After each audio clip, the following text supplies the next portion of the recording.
She was Sienna Zheng, a financial journalist determined to be the best in her field. For months, she had been preparing to interview the most mysterious and legendary CEO in the business world, Ethan Schein. Who was Ethan Schein? A legend. At just 27, he took over his family's floundering prestige bank and, against a chorus of doubt and negativity, single-handedly turned its fortunes around. Getting an interview with a name as big as Ethan Schein meant instant recognition for any journalist. Today was the day, and she had been looking forward to it for far too long. But her hopes were dashed with a single phone call. "Hello, due to a personal matter, Mr. Shi will need to postpone the interview for a week." That was unacceptable. News articles live and die on their timeliness. A week's delay would make her story completely irrelevant. She pleaded with the assistant on the other end. "A week is too late. Is there any way Mr. Shi can squeeze me in?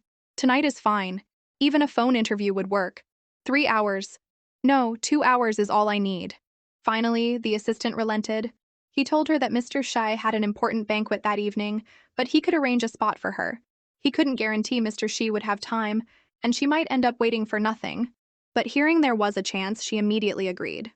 The moment she hung up, Sienna collapsed onto her desk, completely drained. Her period had just started, and the cramps were killing her. A colleague asked her what was going on. Weren't she and her boyfriend celebrating his birthday tonight? Sienna sighed. "I have no choice. Do I bail on my boyfriend, or do I bail on Ethan Schein?" Just then, her boyfriend called. A clear, cheerful male voice came through the phone. "Babe, when are you getting off work? I'll come pick you up." She felt a pang of guilt. "I'm so sorry. Something important came up for an interview. I don't think I can make it tonight." To her surprise, her boyfriend wasn't angry at all. He was incredibly understanding, telling her that work was more important and that he'd just celebrate with a friend. Feeling even more guilty, she apologized again. He just reassured her it was only a birthday and they could celebrate together anytime, then quickly hung up. Her colleague sighed sympathetically. "Life's tough. But honestly, your boyfriend is almost too understanding. If I bailed on my boyfriend during our honeymoon phase, he'd be furious no matter the reason." Sienna had to admit her colleague had a point. Her boyfriend hadn't even asked if she was feeling unwell before rushing off the phone. "Well, maybe I'm just being overly sensitive because of my period." Since she chose work, she had to see it through and nail this interview. That evening, she waited in the spot Ethan Shi's assistant had arranged. The cramps were a constant torment, and 2 hours passed without any sign of him. Suddenly, Ethan's brother-in-law, Peter Chin, happened to walk by, just as her phone rang. It was the assistant, apologizing profusely. After the banquet, Mr. Shi had other business and wouldn't be able to make it. Sienna's face fell. Even though the assistant had warned her this might happen, the reality of being stood up still stung. She went to the venue's exit. As the crowd from the finished banquet poured out, spotting several familiar faces she had interviewed before, suddenly a drunk old man latched onto her. "Well, if it isn't reporter Jung, all alone? Let me give you a ride home. It's pouring out there. You'll never get a taxi." Just as he reached for her, she took a sharp step back and refused. "No, thank you. My boyfriend is coming to get me." Peter Chin saw the whole exchange and leaned over to the man beside him. "I've been interviewed by that young woman before. She's a good person. I hear she waited for you all night. It's not easy." "Ethan, why don't you give her a ride?" Ethan Schein narrowed his eyes, glancing at the somewhat disheveled young woman in the distance. A moment later, a Rolls-Royce pulled up in front of her. His assistant courteously opened the door, and Ethan walked up behind her.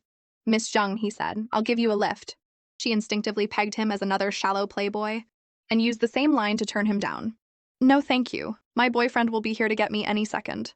A little while later, her boyfriend actually showed up. He was later than she expected, but with the rain pouring down, she understood. Since it was his birthday, she asked who he'd celebrated with, hoping he'd had a good time.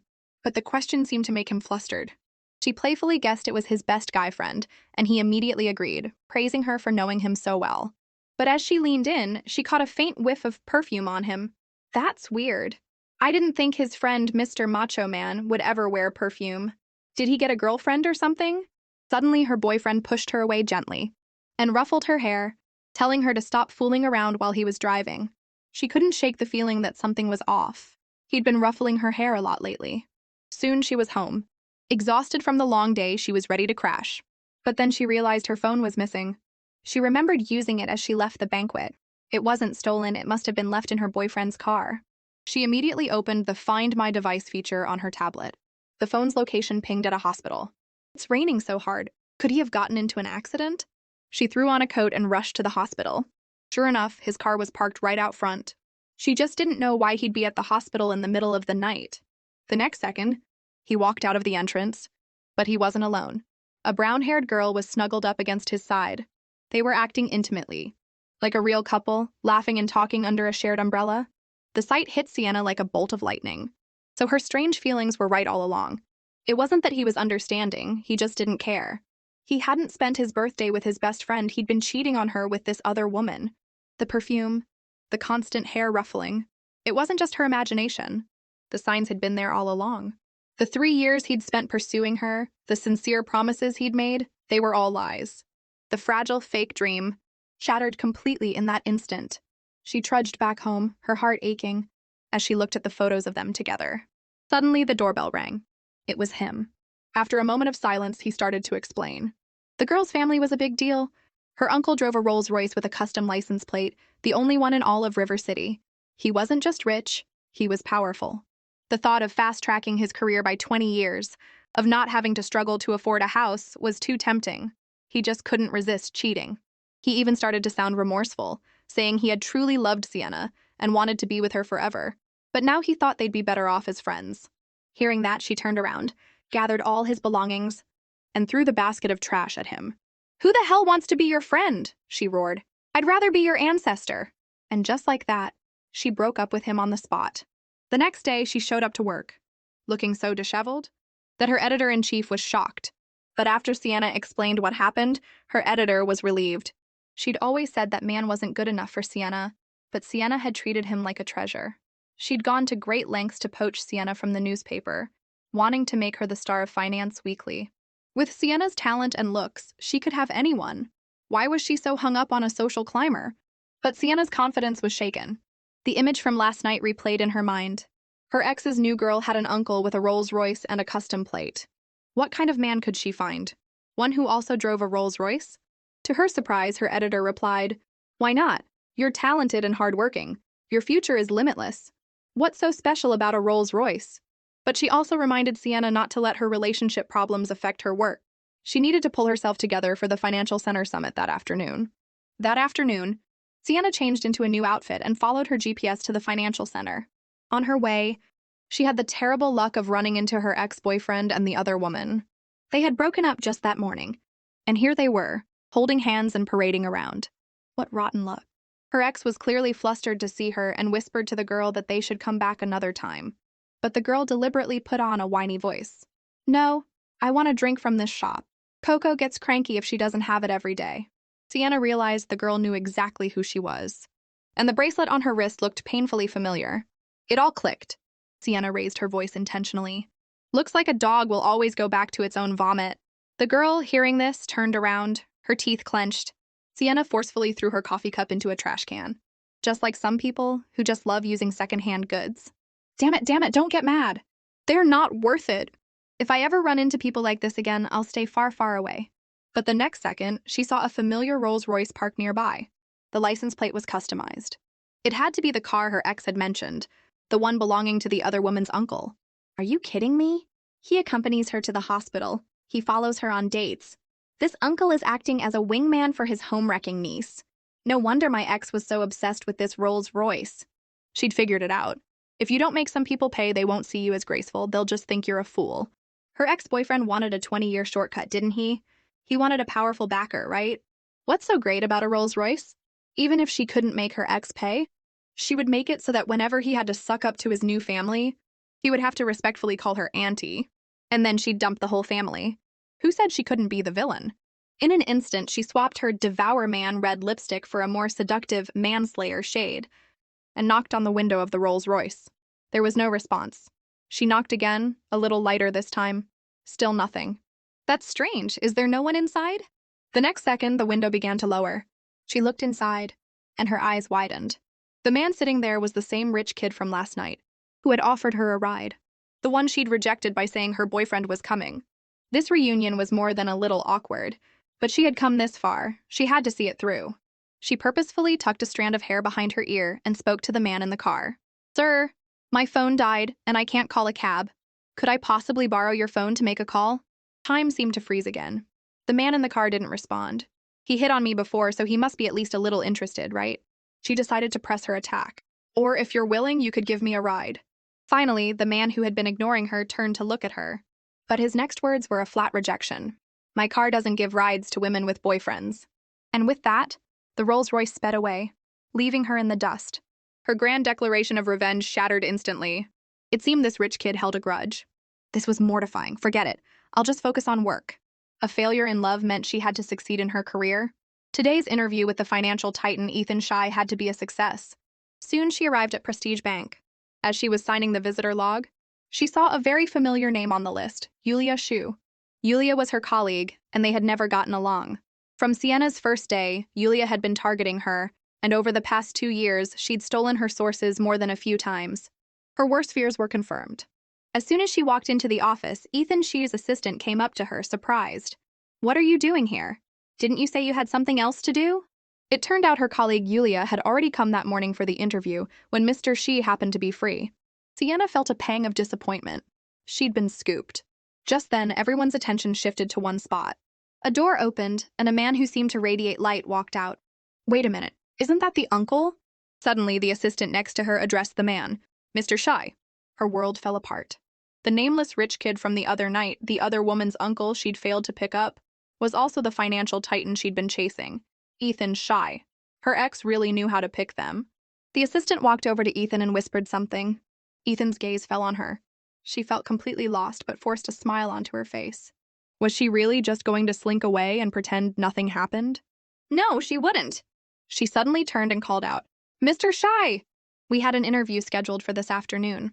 I've been looking forward to it for a very long time. Would you happen to be free now?" She swore it was the brightest smile she had managed in years, because not only was she going to get this interview, she was also going to become his auntie. Ethan just glanced back at her, before turning and walking away. It seemed she had failed again. Not only had her unscrupulous colleague stolen her interview, but her plan to become her ex-boyfriend's aunt had hit a roadblock. But just as the elevator doors were about to close, Ethan suddenly looked back and called out to her, "Come on." Oh my God, he was a living saint. It looked like she wouldn't be pulling her hair out after all. As the elevator descended to the second basement level, she asked curiously where they were going. Suddenly, Ethan's phone rang. He glanced at the screen and immediately declined the call. A second later, his assistant's phone rang. The assistant answered hesitantly, and a girl's shriek came through the speaker. "Tell my uncle to get on the phone now!" Sienna froze. It was her ex's new girlfriend. But Ethan simply told his assistant, "Tell her that if she's not going to listen to the family, she shouldn't show her face to me." Sienna then realized that while Ethan might spoil his niece, he was also a powerful and unyielding figure in his family. "He's perfect for me to use as a shield and live a life of luxury." "Hey, you little homewrecker, just you wait!" Once they reached the underground parking garage, Ethan told her he had a 2-hour drive and she could conduct the interview in the car. As soon as they got in, Ethan took off his gold-rimmed glasses and glanced at her from the side. She sat beside him like a perfect lady, every movement exuding elegance. This should pass for good impression management, right? Sure enough, Ethan suddenly asked, "Are you cold?" Oh my God. Is this something Ethan Shy would actually ask me? He's so thoughtful and considerate. She decided to press her advantage.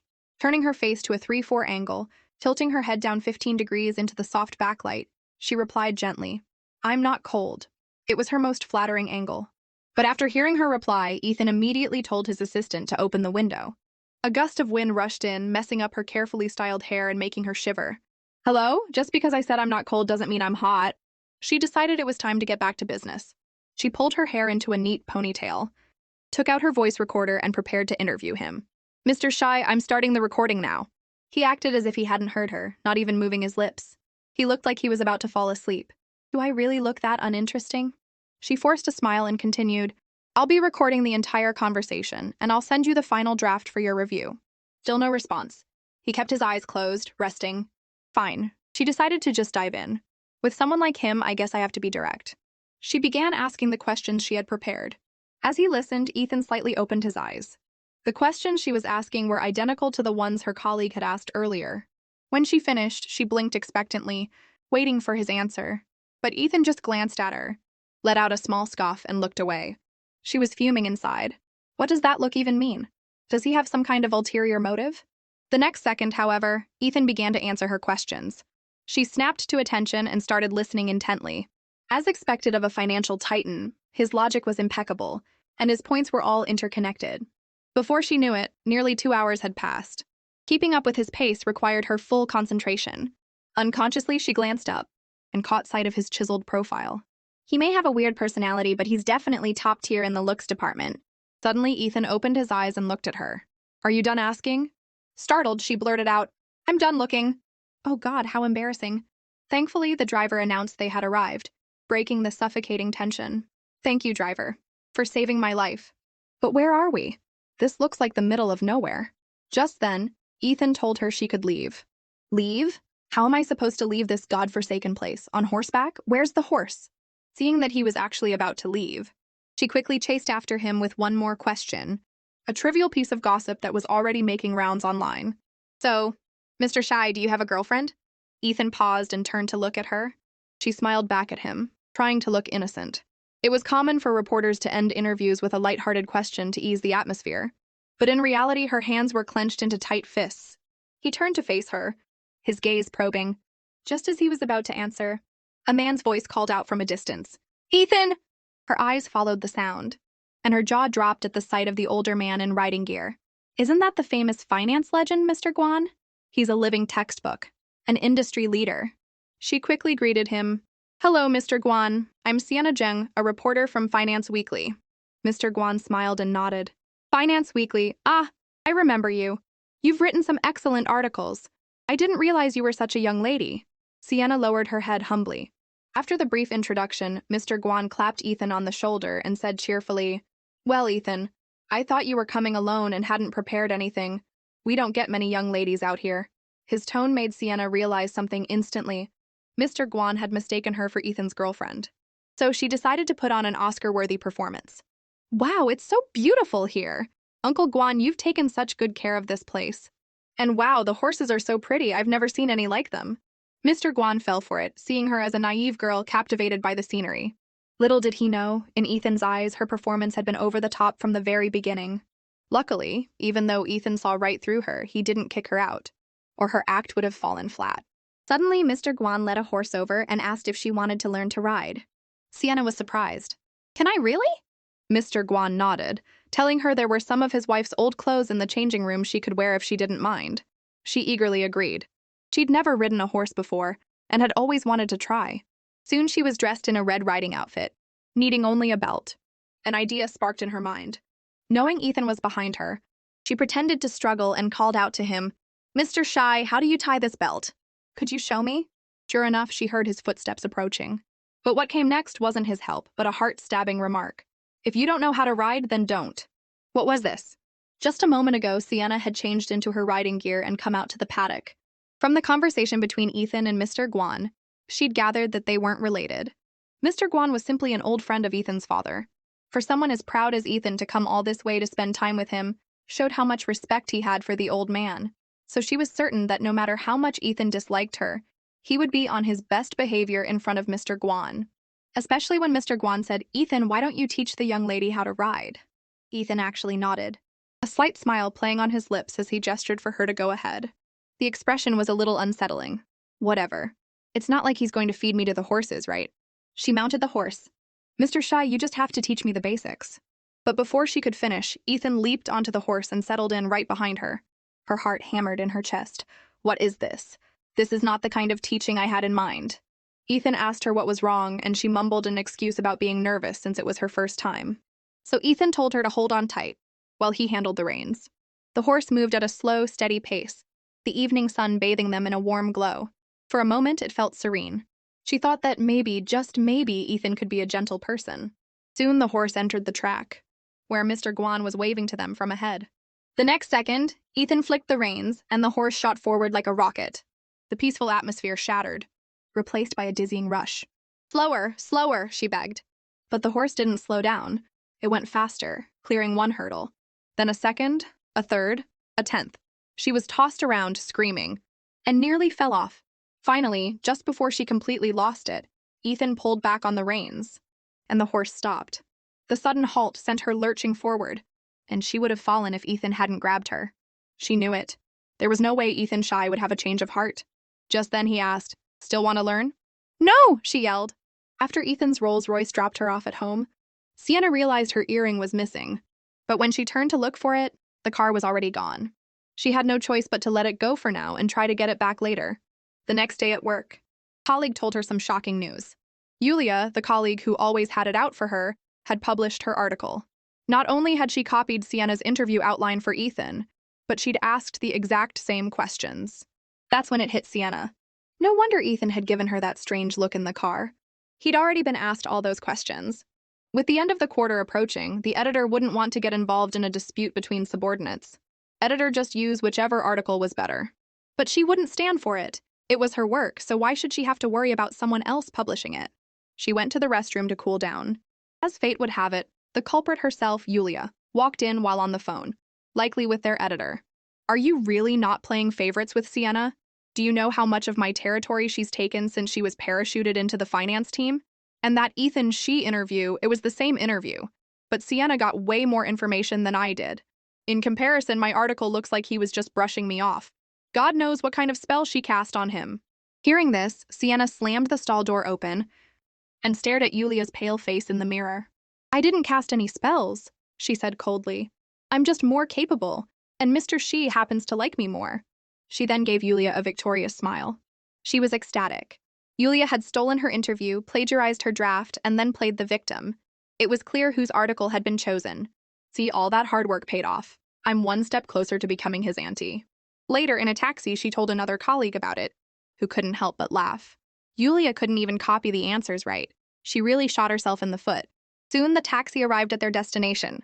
As Sienna opened the door, she quickly scrambled back inside. Her colleague looked at her, puzzled. Is the pavement hot or something? Sienna pointed miserably outside. Her ex-boyfriend was standing right where she was about to step out.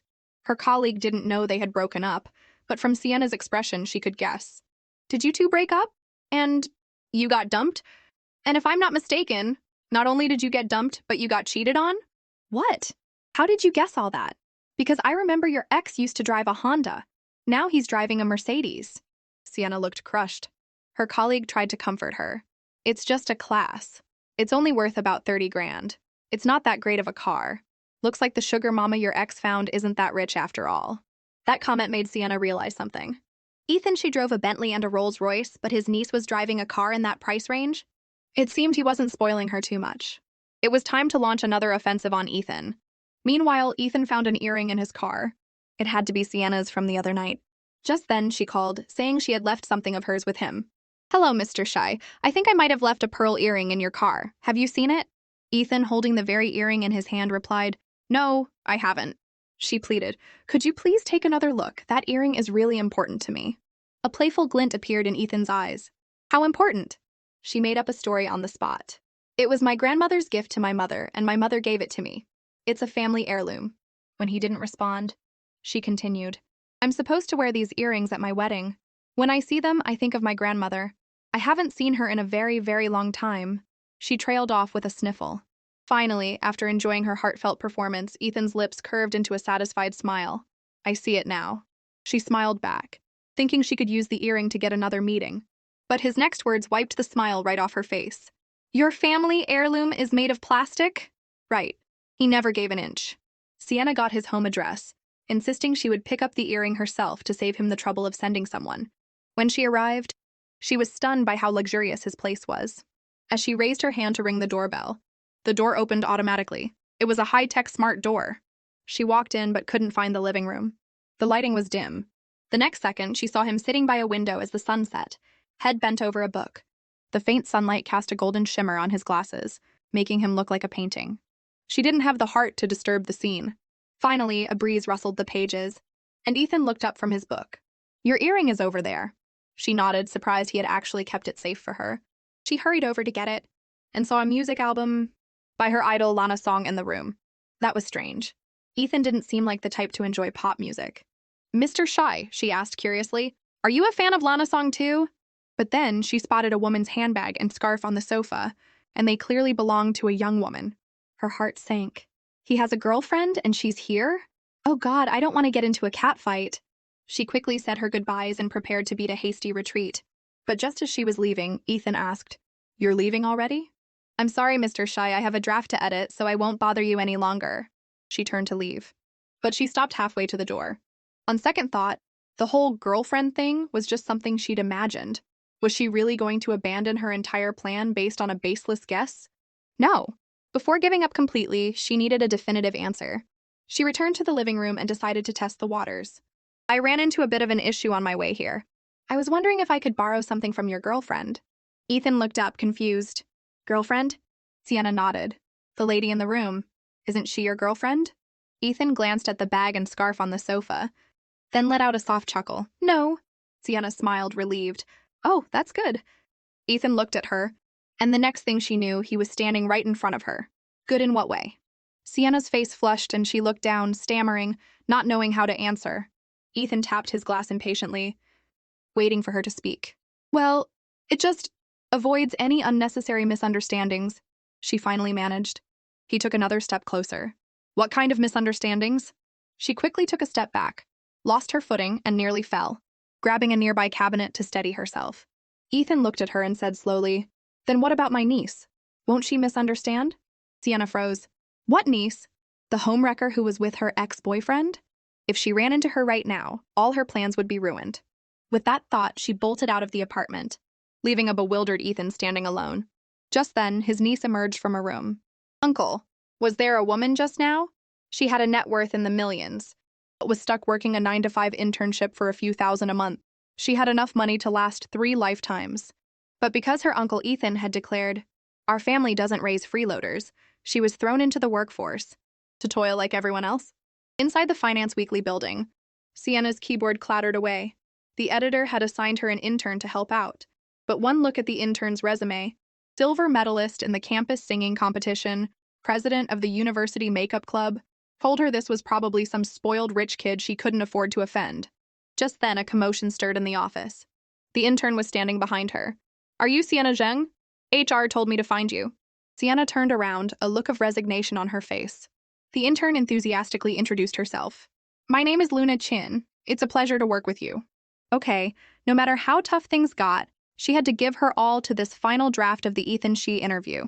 She decided to give the intern an easy task, handing her a recording of a previous interview. Just transcribe this and write a rough draft. Luna thought it sounded simple enough. How hard could transcription be? But when she opened the file, she realized it was a recording of an interview with her own uncle, Ethan Shi. The familiar dread of being under his thumb washed over her. The interview was in English, but the professional jargon made it completely incomprehensible. She turned to ask Sienna for help, but Sienna was wearing noise-canceling headphones and couldn't hear a thing. No matter how many times she called her name, Sienna seemed to ignore her and continued with her work. Luna had never been so blatantly disregarded in her life. Before she knew it, the sky had darkened. Sienna stretched at her desk, surprised to see it was already the end of the workday. She took off her headphones and looked over at the intern's desk, which was already empty and spotless. Looks like she's a neat kid, just not a fan of working. Meanwhile, Luna got home and immediately started complaining. Work is so boring. On my first day, my boss just told me to transcribe a recording. I'm a journalist, not a typist. Her father, Peter Chin, paused. Is your boss's name Sienna Zheng? When she nodded, he advised her to learn from Sienna. Luna glanced at her uncle Ethan. He was the one who had gotten her the internship at Finance Weekly after all. She then launched into a tirade against Sienna, hoping someone would take pity on her and rescue her from this misery. Suddenly, Ethan placed his phone face down on the table, wiped his hands, and a small smile played on his lip. A shiver went down Luna's spine. She couldn't tell what her uncle was thinking, but surely he would stand up for her, right? The next day, Sienna came to work, in high spirits. The editor had loved her draft of the Ethan Shi interview, and now all she needed was the green light from Prestige Bank. As soon as she turned on her computer, she saw an email from them.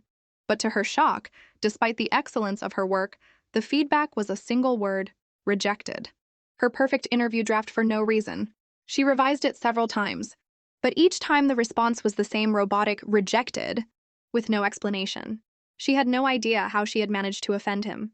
Luna, however, was secretly thrilled, assuming her uncle was getting revenge on her behalf.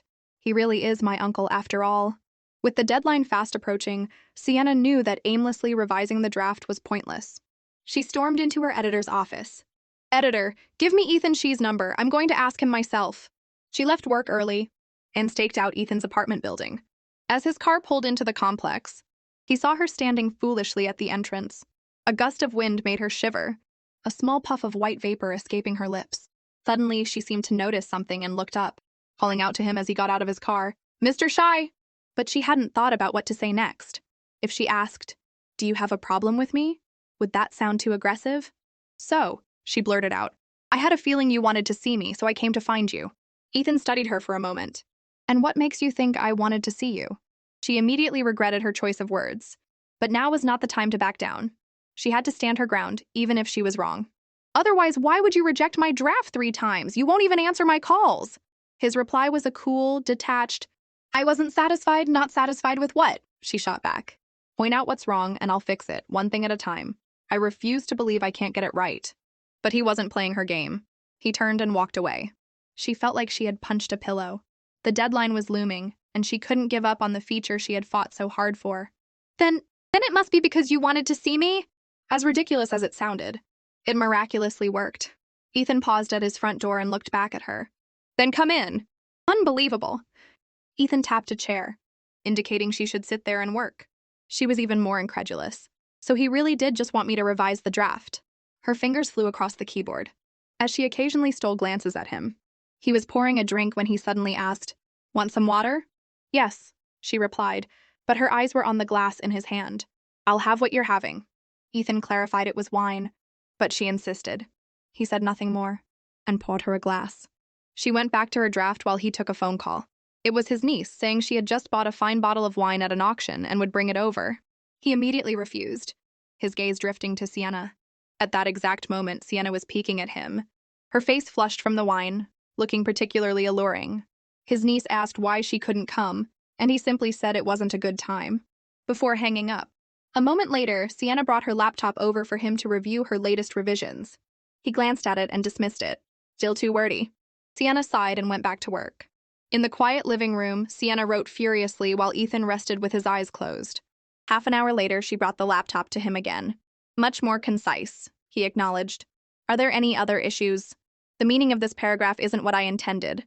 "Then what did you intend? Figure it out yourself. Or do you want me to write it for you?" Another half an hour passed. This time she was sure it was perfect. After the nth review, Ethan finally nodded. "This is fine." She was so used to his rejections that she couldn't quite believe it. "Are you sure there's nothing else to change?" "I can revise it again. You have high standards, and I don't mind." Her tone was dripping with sarcasm. Ethan looked at her suspiciously. "You've been in a man's house for this long. Doesn't your boyfriend mind?" Hearing this, her smile faded. "We broke up the night I first met you," and then boldly made her move. "Can I pursue you? And if I say no, will you stop?" "Obviously not, so what's the point in asking?" She laughed awkwardly, saying it was just a formality. Realizing his niece would be arriving soon, Ethan opened the main gate, a clear signal for her to leave. Sienna packed up her laptop and scurried away, calling back that she would add him on WeChat. Just as she left, she ran into his niece, Luna. Thinking Luna also lived in the complex, she reminded her to bring an umbrella for the rain tomorrow. A moment later, Luna, under the pretense of delivering wine, knocked on her uncle's door. The first thing she saw was a lipstick stain on a glass. Her uncle impatiently told her to put the wine down and go home. A pretty girl was definitely here. Could it have been Sienna, the woman I just saw in the complex? Meanwhile, Sienna got home, cringing at the awkward memory but anxiously waiting for her WeChat friend request to be accepted. Her phone buzzed and she thought it was him, but it was just a friend checking in after hearing about her breakup. Then she saw that her scumbag ex was already posting pictures on social media of his trip with his new girlfriend. The news soured her mood, but she quickly shook it off. She had her own mission now. She picked up her phone and sent a message to Mr. Shi, but fell asleep waiting for a reply. In the middle of the night, she was woken by a vibration. It was a message from Ethan. 2 letters, TD. Could that mean tweeting, unsubscribe? She waited all night, even dreaming that he had replied. But after a whole night, the real response was even worse than unsubscribe. Luna saw that Sienna's draft was being rejected repeatedly, so the pretty girl at my uncle's house wasn't her? Even if Uncle is trying to get back at her for me, he can't torture her like this. Just then, Sienna called out to her. "The editor wants you to attend a conference with me." Luna thought she would learn something, but it turned out to be her uncle's press conference. The dread of being under his thumb again hit her like a ton of bricks. That morning, she followed Sienna to the Prestige Group's headquarters. She trailed behind timidly, while Sienna cheerfully pulled her toward the front row. Soon, Ethan walked onto the stage to a round of applause. Under the spotlight, his cool, handsome profile captivated Sienna. He tilted his head slightly, and she found herself unconsciously drawn in. To avoid the awkwardness, he quickly looked away. Sienna pulled out her phone and started texting him a barrage of compliments. On stage, Mr. Shi's phone buzzed incessantly. As he took it out, the people around him couldn't help but glance over. His brow furrowed at the flood of flirtatious messages. At least I know he's getting them. When he didn't reply, she sent another round of teasing texts. The next time she looked up, Ethan was giving her a death glare. She quickly dropped her phone and sat up straight. The pressure from her uncle was suffocating Luna, so she made an excuse to step out for some air, whispering that she felt like Mr. Shi was staring at her and it was freaking her out. Sienna glanced over, and then said to Luna with a hint of vanity, "Don't worry, he's looking at me." Luna had no idea where she got that confidence, but she slipped out anyway. Just then, a man walked up to Sienna and greeted her politely. "I'm Ben He, a reporter from the River City Daily. I've read your articles and have wanted to meet you for a while." He continued to try and get friendly. "Why don't we add each other on WeChat?" Thinking another contact couldn't hurt, Sienna took out her phone. As she was about to add him, she saw Ethan looking over from the stage. His expression was different this time. Ethan's face darkened, and he stood up abruptly. "Sienna Zheng, come with me." Sienna was stunned, her mind a blank. Then a thought struck her. Could he be jealous? "It looks like I'm one step closer to becoming his auntie." With that thought, she strode excitedly into the meeting room, her heart soaring. "I thought you were a stoic, emotionless guy. Go on, admit it, you're jealous." But when Ethan walked in, his first question was, "Where is the female reporter who was sitting next to you?" Sienna's heart sank. He looked down at her and repeated the question. Seeing his expression, she had no choice but to pull out her phone, and, feeling like a complete tool, make the call. "Luna, where are you?" "Oh, at the cafe outside." She hung up. "Mr. Shi, she's already left." When he asked where she went, Sienna closed her eyes and lied. She wasn't feeling well and went home. But then he asked what was wrong, and Sienna had to think fast. She has CEO phobia. The moment she sees a powerful person like you, she gets short of breath. Then her tone shifted, her eyes sparkling. "I'm different, though. The moment I see you, my heart blossoms. I'm overjoyed and my face lights up." Did she really think he was some naive young man? Ethan turned away, coolly adjusting his tie. She'd overplayed her hand again. Thankfully, his assistant appeared at that moment. "Mr. Shi, the press conference is ready to resume." Ethan turned and walked to the door, then paused, glancing back at the woman sitting dejectedly on the sofa. As she was leaving the conference, she saw something that made her heart clench. Ethan with another woman arguing. So that's how it is. If I hadn't schemed to get close to him, would she be the one standing by his side right now? Then I wouldn't be in this situation at all. But this time she had no right to be upset. This was all her own doing, a one-sided calculation. In that moment, Sienna felt like a clown, and quickly fled from his sight. Ethan chased her down the street, but she just ran faster. The nerve. Leading me on like this, what does he want? He won't accept me, but he won't reject me either. All while he's involved with other women. At this point, Sienna couldn't tell who was the hunter and who was the prey. But as she tried to hide, Ethan cornered her in a dead end. This is so infuriating. He's probably just waiting for me to come crawling back. But she refused to give in. Ethan approached her from behind. "What are you doing standing here?" "Praying," she said stubbornly. He casually told her it was time to go back. But she retorted defiantly, "You go on ahead." Seeing how stubborn she was, Ethan gently tugged on the corner of her coat. "Let's go, I'll take you home." And just like that, she meekly got in the car. Sienna barely recognized herself. But she told herself patience is a virtue. This is all part of the grand plan. She puffed out her cheeks in frustration, completely unaware that Ethan was watching her every pout. She felt torn, she should leave. But she also wanted to stay. One look at his slight smile and she caved completely. His secretary's voice came through the phone. "Mr. Shi." Ethan snapped back to reality and gestured for the call to continue. Without realizing it, Sienna had fallen asleep. Ethan gazed at her sleeping face, his eyes filled with affection. Seeing her eyelashes flutter, he quickly muted his phone, not wanting to disturb her peaceful slumber. A sudden break caused her to sway and start to fall. Ethan quickly cupped her face, gently propping her back up. So close to her beautiful face, he couldn't look away. Hearing her soft, warm breaths, his throat felt tight. His thumb traced the line of her soft lips. A dangerous look entered his eyes as he stared at his sleeping beauty, his desire to kiss her undeniable. When Sienna woke up, Ethan quickly pulled away, making things incredibly awkward. "Mr. Shi," she asked sheepishly, "have you been waiting long?" "Sienna Zheng, I'm a busy man," the proud CEO replied, not one to admit anything. She forced a laugh to break the tension, and then expertly made her escape. It was only after she was gone that Ethan allowed a satisfied smile to spread across his face, savoring the lingering warmth. It had been worth it. He couldn't stop replaying the image of her sleeping face. Oh no, I don't think I ever want to wash this hand. Meanwhile, Sienna was over the moon. It wasn't on his way, and he's super busy, but he still went out of his way to take me home. Was he trying to comfort me? But then another thought struck her. Wait a minute. He was just with another woman, and now he's trying to appease me? The more she thought about it, the angrier she got until she let out a shriek of frustration. Then guilt washed over her. Okay, so I have ulterior motives too, but at least I'm loyal to him, right? I shouldn't be the one feeling this conflicted. The next day at Finance Weekly was another victory celebration for Sienna. Luna noticed she seemed down, and a colleague suggested they all go out for dinner to celebrate. Sienna was unresponsive, and the colleague started teasing her about her recent breakup.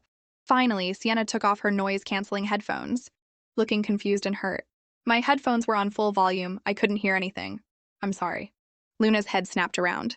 She remembered how Sienna had seemed to ignore her before. So it was because of the headphones? It made sense. Sienna didn't seem like the type to be rude. Luna had completely misjudged her, and a wave of regret washed over her. After work, Sienna spent the entire evening waiting for a WeChat notification from Ethan. She had even bought tickets to a Jay Cho concert. All she needed now was him. Finally, she received a friend request. She couldn't believe it.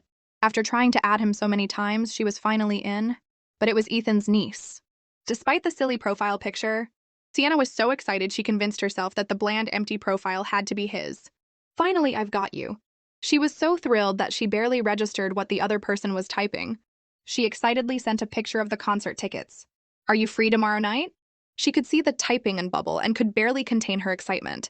Yes, then let's go together tomorrow night. The thought of going to a concert with Ethan had her dressing to the nines the next day. No matter what, becoming his auntie is going to be a piece of cake. Just then, a luxury car pulled up in front of her, and her smile vanished. A pair of legs and black stockings emerged from the car, and her smile froze again. Finally, the woman in the car took off her sunglasses, and Sienna's jaw dropped. What a coincidence. Luna looked confused. Didn't you invite me? Sienna couldn't accept it. She had gotten it completely wrong.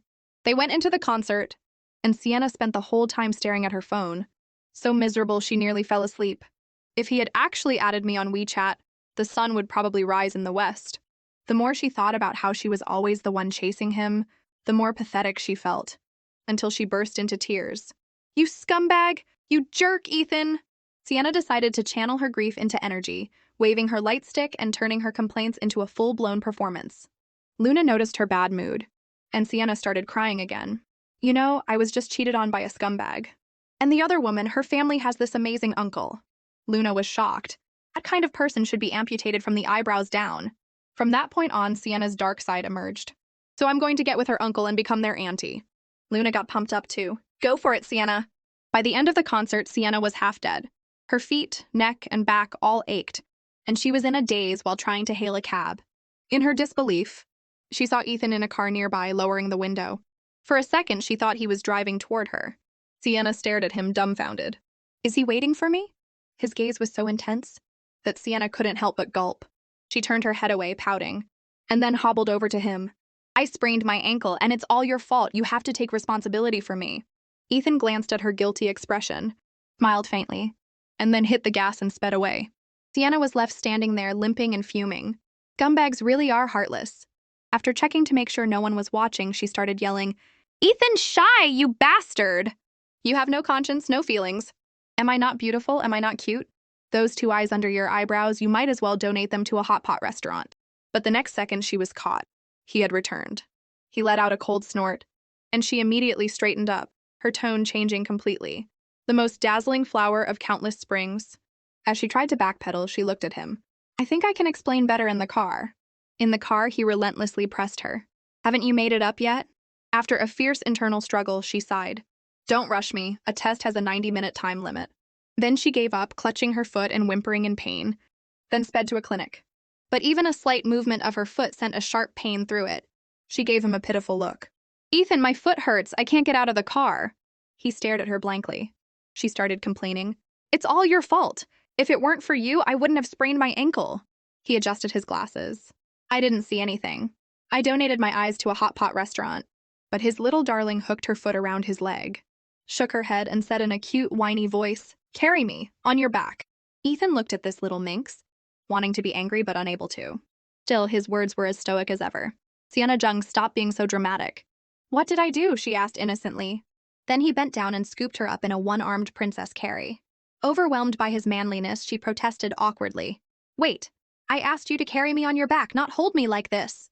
Ever since Ethan had first held her, Sienna had started unconsciously flirting with him. She leaned into his neck, inhaling his faint, woody scent and listening to his heartbeat. I can't miss this golden opportunity. She fluttered her big, doll-like eyes and whispered in his ear, Ethan, has your ex-girlfriend ever told you that you look very handsome from this angle? But Ethan was a block of wood. The strength in his arms suddenly slackened as he retorted, and has your ex-boyfriend ever told you that you're very heavy?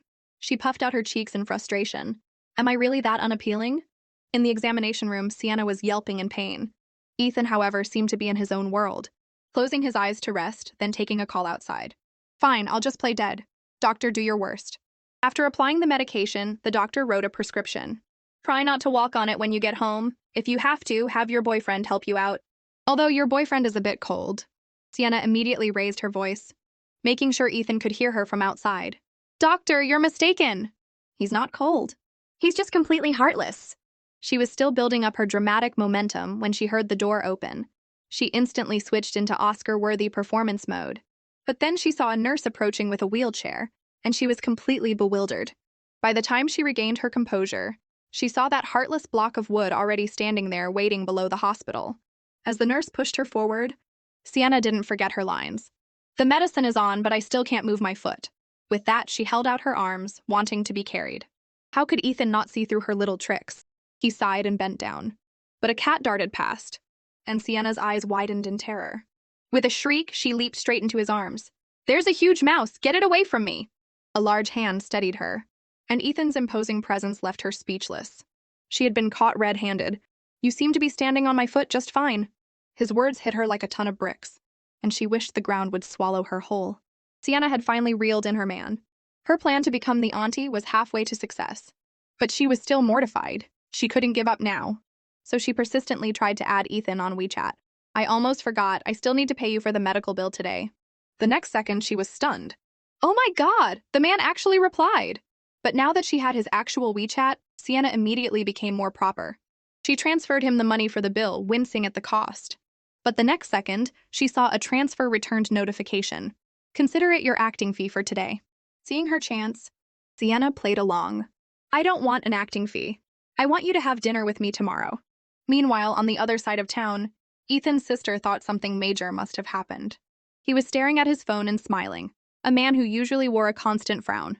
Ethan didn't even try to deny it, simply replying to the message, Tomorrow at 5 p.m., I'll pick you up. Sienna was overjoyed and sent a cute, flirty reply. She thought she'd finally have a nice date with Ethan tomorrow. But the next day, she started to get fussy. But it's our first date. Ethan, which outfit looks better? He watched her fret over her clothes and replied indulgently, the red one. With that, Sienna started rummaging through her closet but couldn't find anything suitable. Suddenly, she remembered the day they went horseback riding. That was the only day she had worn red, and he seemed to have stared at her for a long time. An idea formed in her mind. Since Ethan is basically begging me to wear it, she paused for a few seconds, then ran to a mall to find the perfect date outfit. When she tried it on, she looked absolutely stunning. The impulse buy was worth it. But on her way to the checkout, she heard a sickeningly familiar voice. That dog of a couple was cooing right next to her. Sienna knew her luck was bad today, but she didn't dare confront them. But it was okay, because Ethan's niece was about to come to the rescue and tear them apart on the spot. But the first thing she did was send him a selfie. Do I look good? I want a 2-word answer. Ethan's eyes were glued to the picture. He had been in a serious meeting, but now he couldn't look away. She pouted at her phone. Stubborn Ethan, the hardest thing on your entire body is your mouth.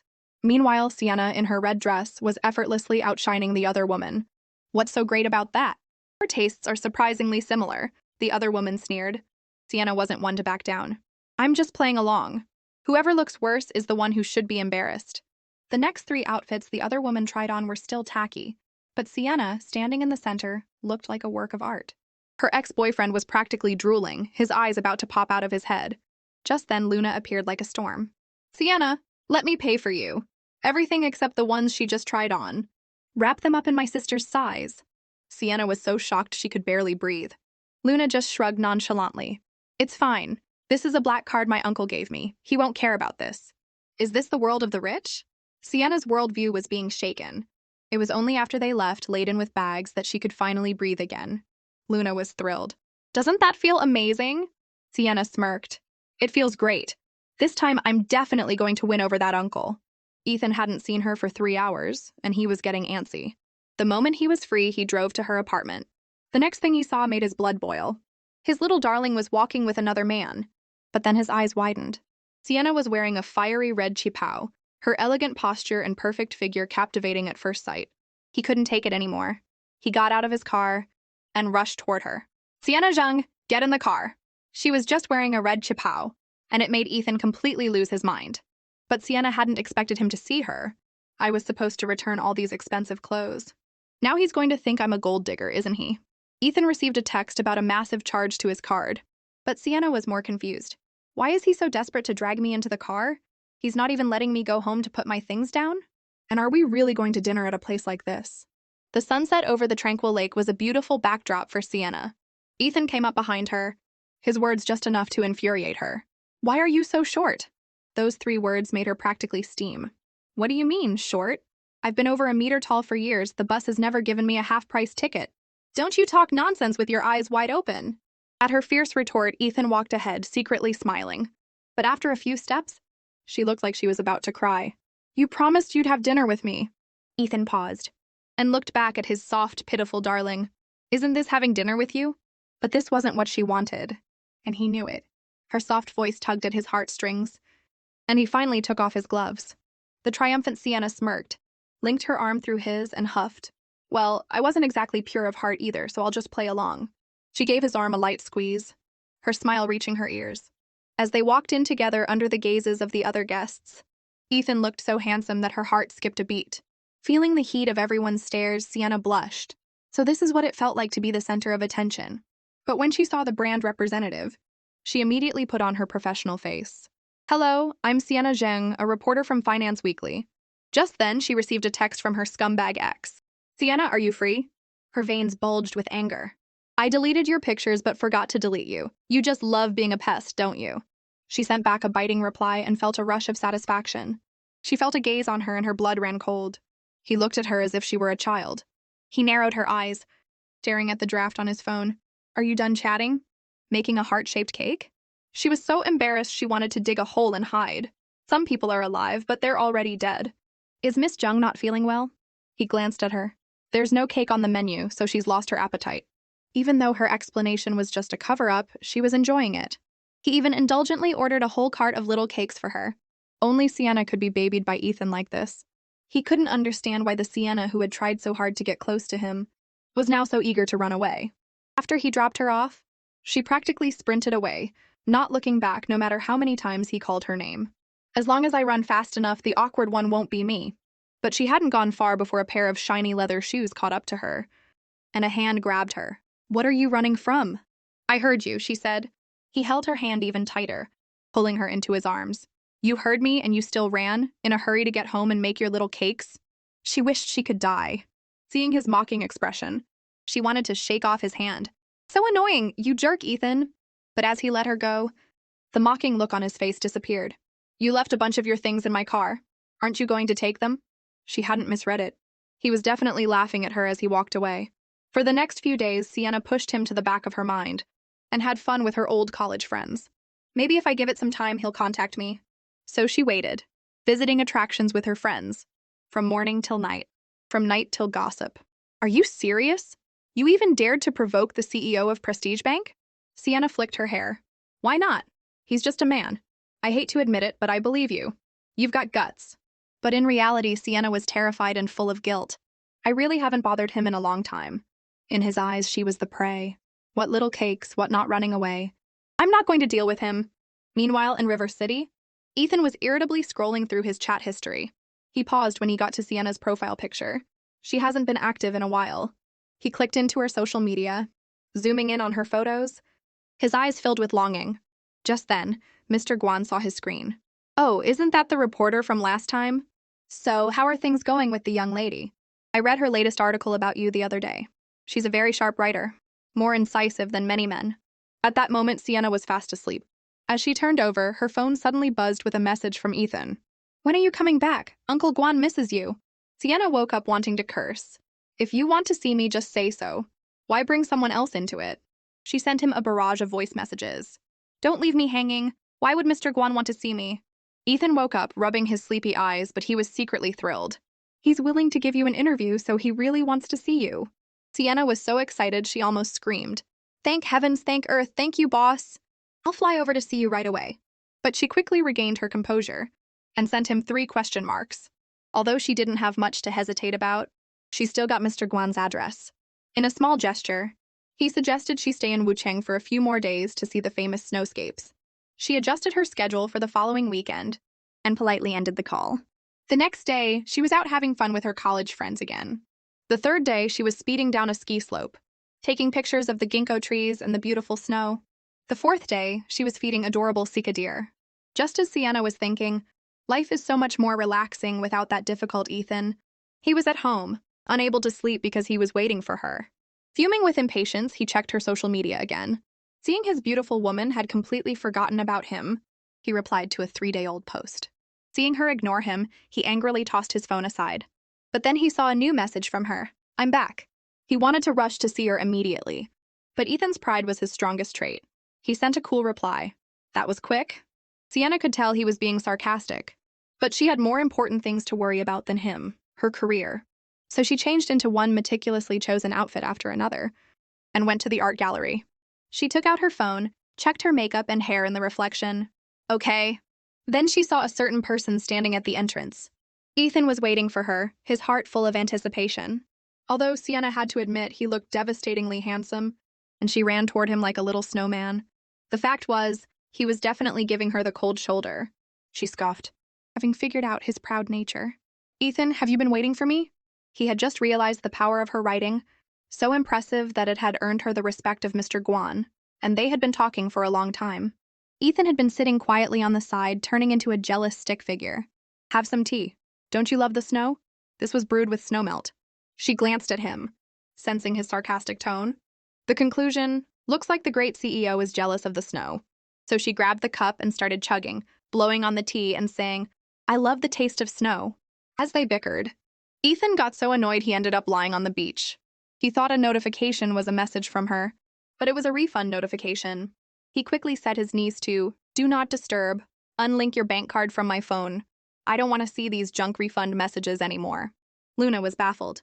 "I wouldn't return it even if it rotted. It was my gift to Sienna, right?" She returned it all. At dinner that evening, the 3 of them sat at the same table. Mr. Guan suddenly asked, "Sienna, how old are you?" 25, she replied politely. Mr. Guan beamed. "That's very compatible with Ethan's zodiac sign. Have you 2 thought about giving it a try?" Ethan remained impassive, but Sienna's mind was racing. To avoid the awkwardness, she decided to tease him. "Actually, our magazine has a lot of pretty reporters, and Mr. Shai has a particular fondness for good-looking journalists." Ethan shot her a look, but she kept going. "At the last press conference, weren't you staring at the intern for a long time?" "No," he said, his voice tight. Sienna couldn't look at him, but her foot started restlessly tapping under the table, which was driving him crazy. "I was just teasing you," she said helplessly. "What do you want from me?" But then she pointed to a large shrimp. "Ethan, I want to eat that." He immediately picked out a big one, but then the little troublemaker started up again. "Aren't you going to peel it for me?" Ethan's eyes narrowed and she immediately backed down, carefully peeling the shrimp and placing it in his bowl. After dinner, she started praising another man in front of him. "Mr. Guan's interview today was amazing. I'll work even harder on the article." "You seem to really enjoy being a reporter," Ethan said with a smile. "It's all because of my overflowing talent," she said proudly. "To thank you for the introduction, let me compose a poem for you."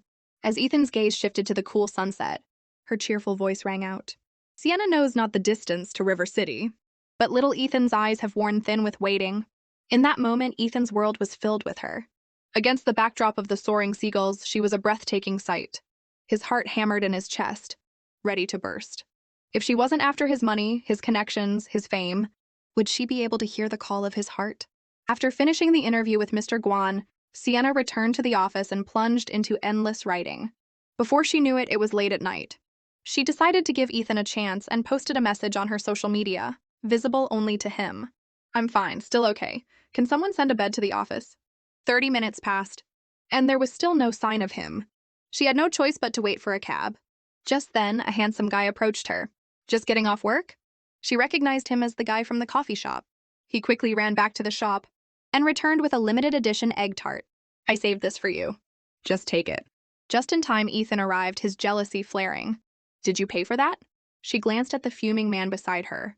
$100, keep the change. Then he grabbed her hand, pulled her away. He tossed the egg tart into the back of the car and asked her, You can't eat things from strangers, don't you know that? Sienna scrambled into the Cayenne. That guy has seen me more times than you have. Ethan grabbed her by the collar and lifted her up like a kitten. Sit in the front. As soon as she got in the car, her stomach started growling, and she eyed the egg tarts in the back. A look of indulgence crossed his face. What do you want to eat? I'll take you. She nodded eagerly, her face lighting up. It wasn't until she had ordered the signature 9-flavor shrimp noodles that she said, Thanks for the big meal, boss. Ethan had to swallow his pride and play along. Suddenly, she saw her scumbag ex outside, and losing her appetite, went to the restroom. From that point on, Ethan kept his eyes closed. But when he heard that Sienna had broken up, his eyes shot open. And when he heard the scumbag bad-mouthing her, saying she wasn't good enough for him, and had a terrible personality, Ethan's anger flared, and he fixed the scumbag with a death glare.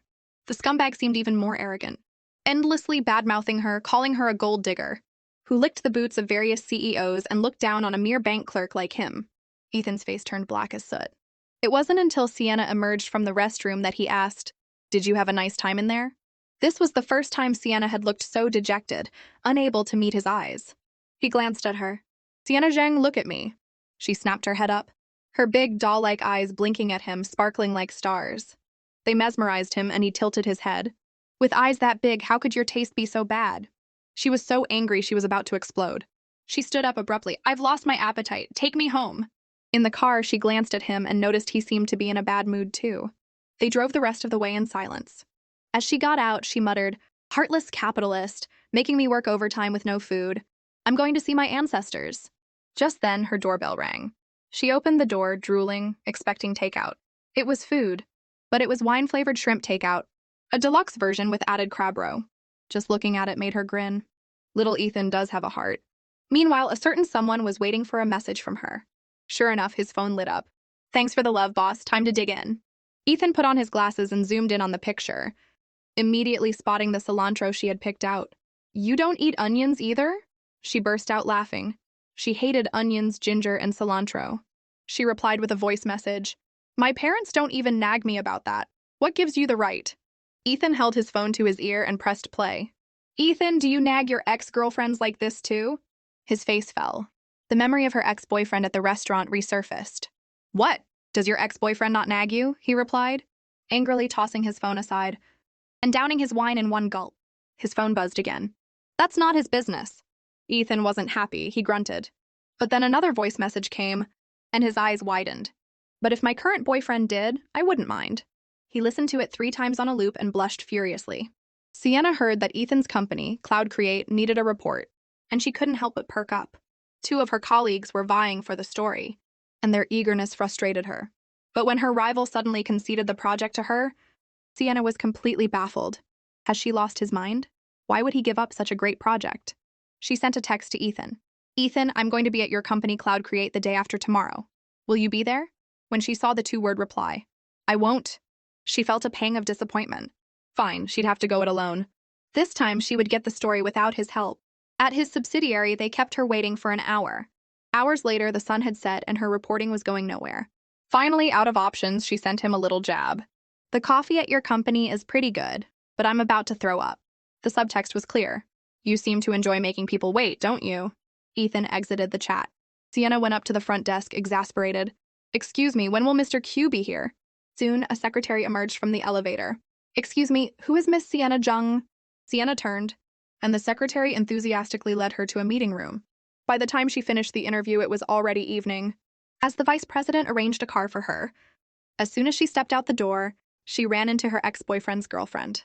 She had heard that the other woman was a pampered young lady, and that Ethan treated his own niece well. Meanwhile, on the top floor, Ethan made a call, and the other woman received her due punishment. After her interview, he deliberately left, scrolling through the 3 messages she had sent him. The next second, he opened his door just in time to see her standing there. Well, well, well, what a coincidence. She half joked, half tilted her head. Mr. Shy, I thought you weren't going to be here today. Ethan burst out laughing. What a coincidence indeed. So coincidental that in this entire building someone just happens to knock on my door.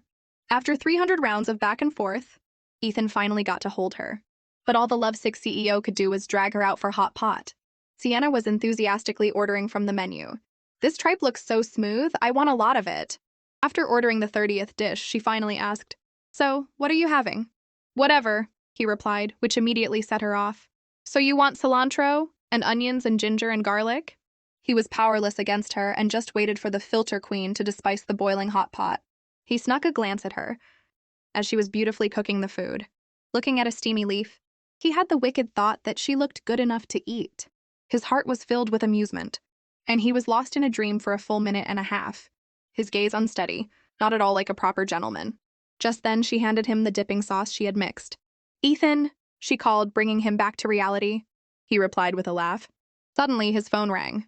It was Luna screaming, Help me! I'm getting scammed by an old man over a parallel parking incident. He just kicked his legs, closed his eyes, and played dead. I'm so unlucky. Sienna, an avid spectator of drama, couldn't help but exclaim, Karma finally caught up with her. But if Ethan left, wouldn't she be all alone? Ethan, you should go check on her. After all, from the interview at the estate to you holding up my draft, I'm the one who's always waiting for you. After venting her long-held frustrations, she forced a smile. Please be careful, Mr. Shi. I'm willing to wait for you for as long as it takes. She was on the verge of tears, begging him not to go. The trust they had built was so fragile, and now she would have to start all over again. The next second, she looked like a crying kitten. A smile played on his lips, and he put down his phone, looking like he didn't want to leave either. Sienna Zheng, you really are an Oscar-worthy actress, she exploded. Go eat some pig brains to wash your mouth out. Back at the office, Sienna saw Luna looking glum. You've been late 8 times this month. Don't you want to pass your internship? But Luna just snapped. Don't even mention it. I was in a car accident last night. The police were there until 2 in the morning. Sienna rushed over, concerned. Whatever happens, you should have let me know and taken the day off. Did your parents come to help? My parents are abroad and my uncle is busy with his love life. Hearing this, Sienna erupted. What kind of uncle is that? Nothing is more important than his niece. In ancient times, she'd be the kind of bewitching siren who leads a king to ruin his country. But a single message from Ethan had her instantly morphing into that very siren. When she saw he was going to the US, her mood soured. She wanted to ask when he'd be back, but he just sent 3 question marks. So she started spamming him 3 times a day. Miss you, miss you, miss you! She told him to look at the little stars. As he was boarding the plane, he looked like a statue waiting for his wife. Seeing her 2 ambiguous miss you messages, his smile stretched from ear to ear. A few days later, at a charity dinner in the US, Ethan felt restless. He stepped out onto the balcony and looked up at the starry sky. So many Siennas, all seeming to ask when I'll be back. He was just too far away from her now.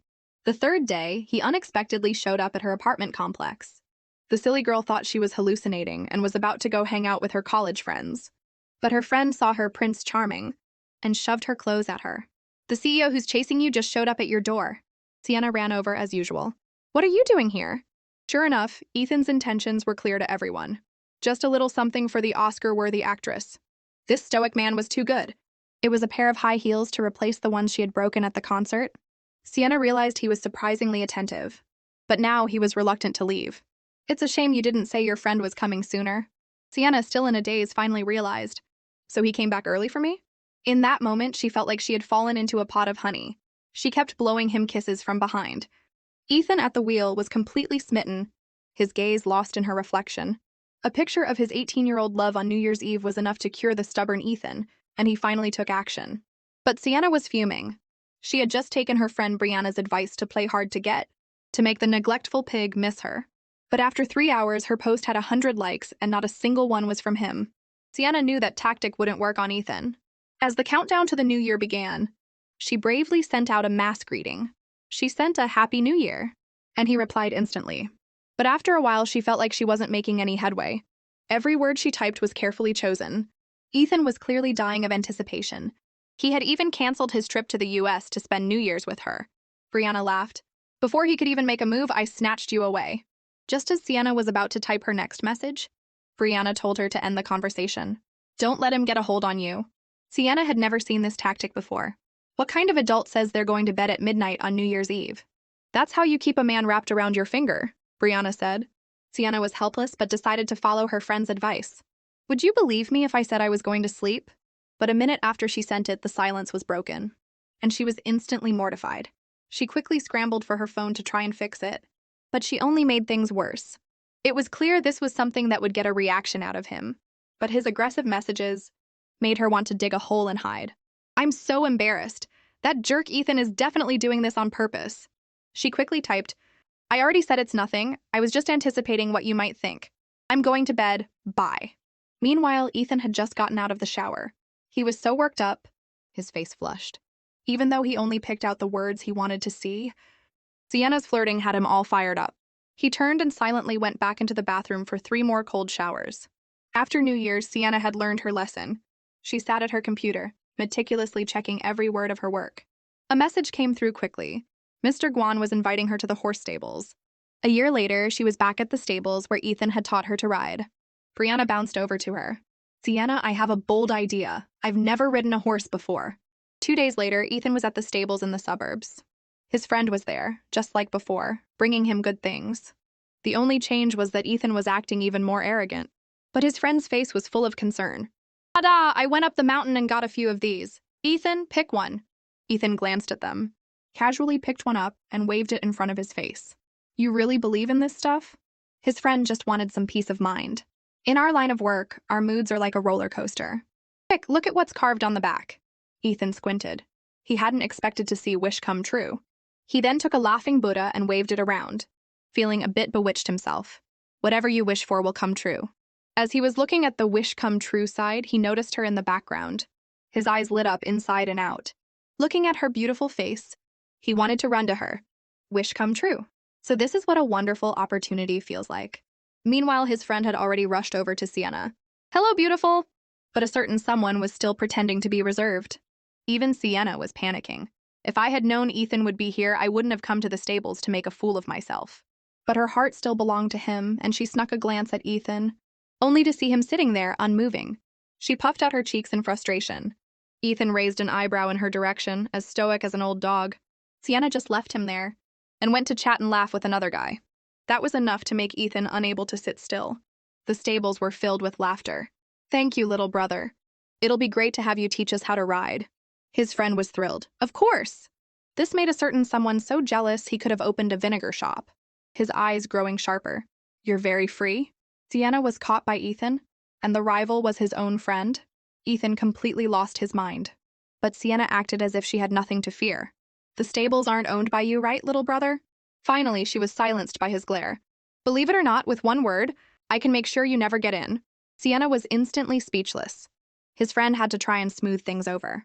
Ethan, how can you scare a beautiful woman? Since we're all friends, just make yourselves at home and have fun. But on her end, she misunderstood. Well, we're not really friends.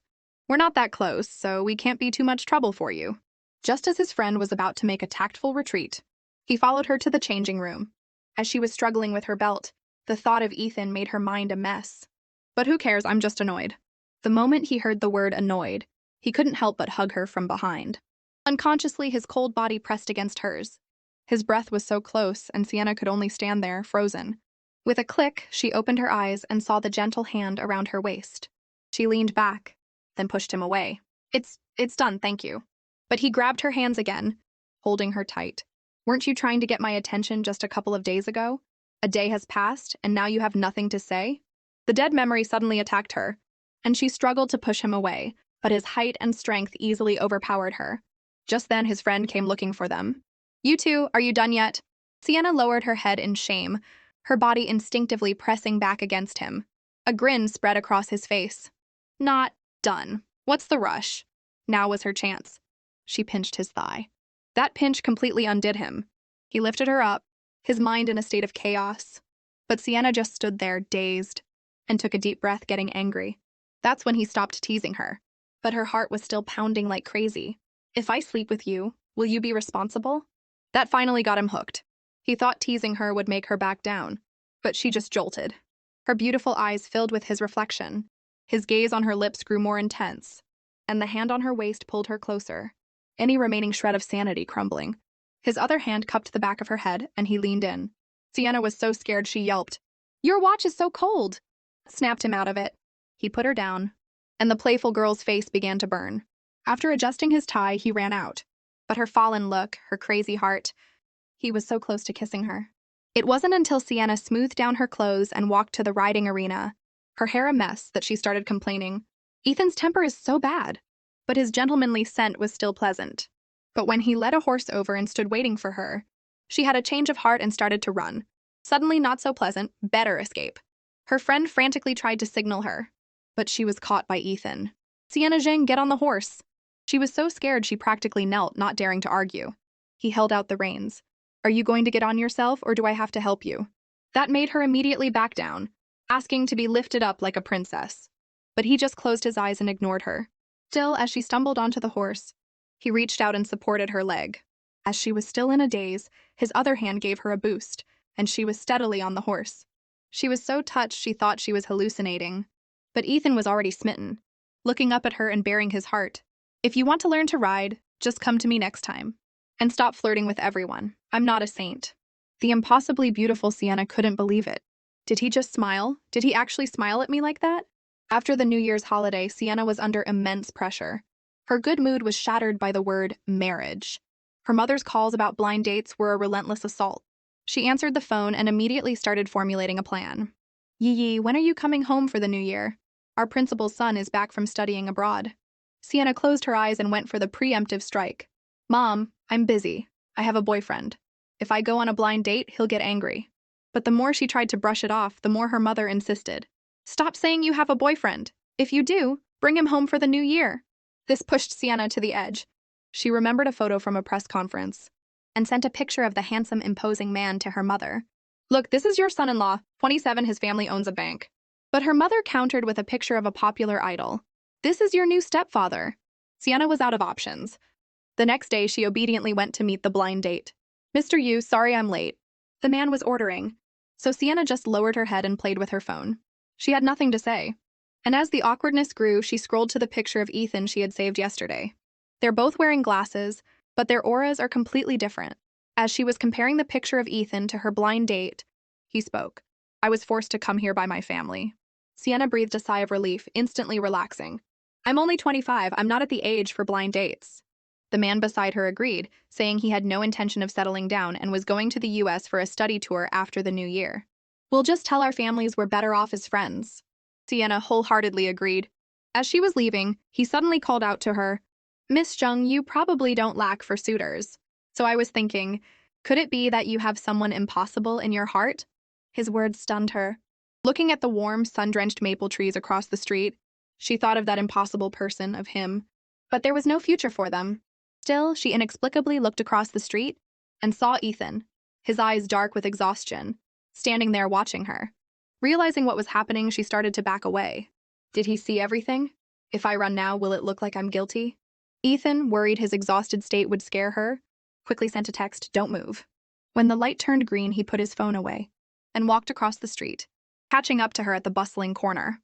The guilt on her face was even more pronounced.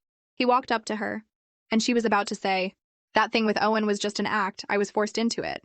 Looking at him, she realized their relationship hadn't reached that point. Don't be fooled by his tired sigh. Inside, he was dying of embarrassment, his pride gone. He lifted his hand, wrapped a scarf around her neck, and pulled her into his arms. She went on a blind date, and he was still sitting calmly at home. But his grandfather had noticed something. "Ethan, I hear you've been seeing an actress lately?" Ethan, still immersed in her writing, started to act. "She just has a strong desire to perform. But she's a decent girl." Just then, Luna bounced in to get the gossip. "Grandpa, I came to see you."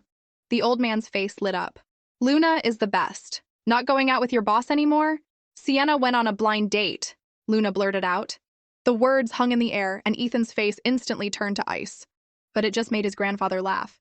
"She's already going on blind dates, and you can't even graduate." Ethan, who had been listening from the side, couldn't sit still anymore.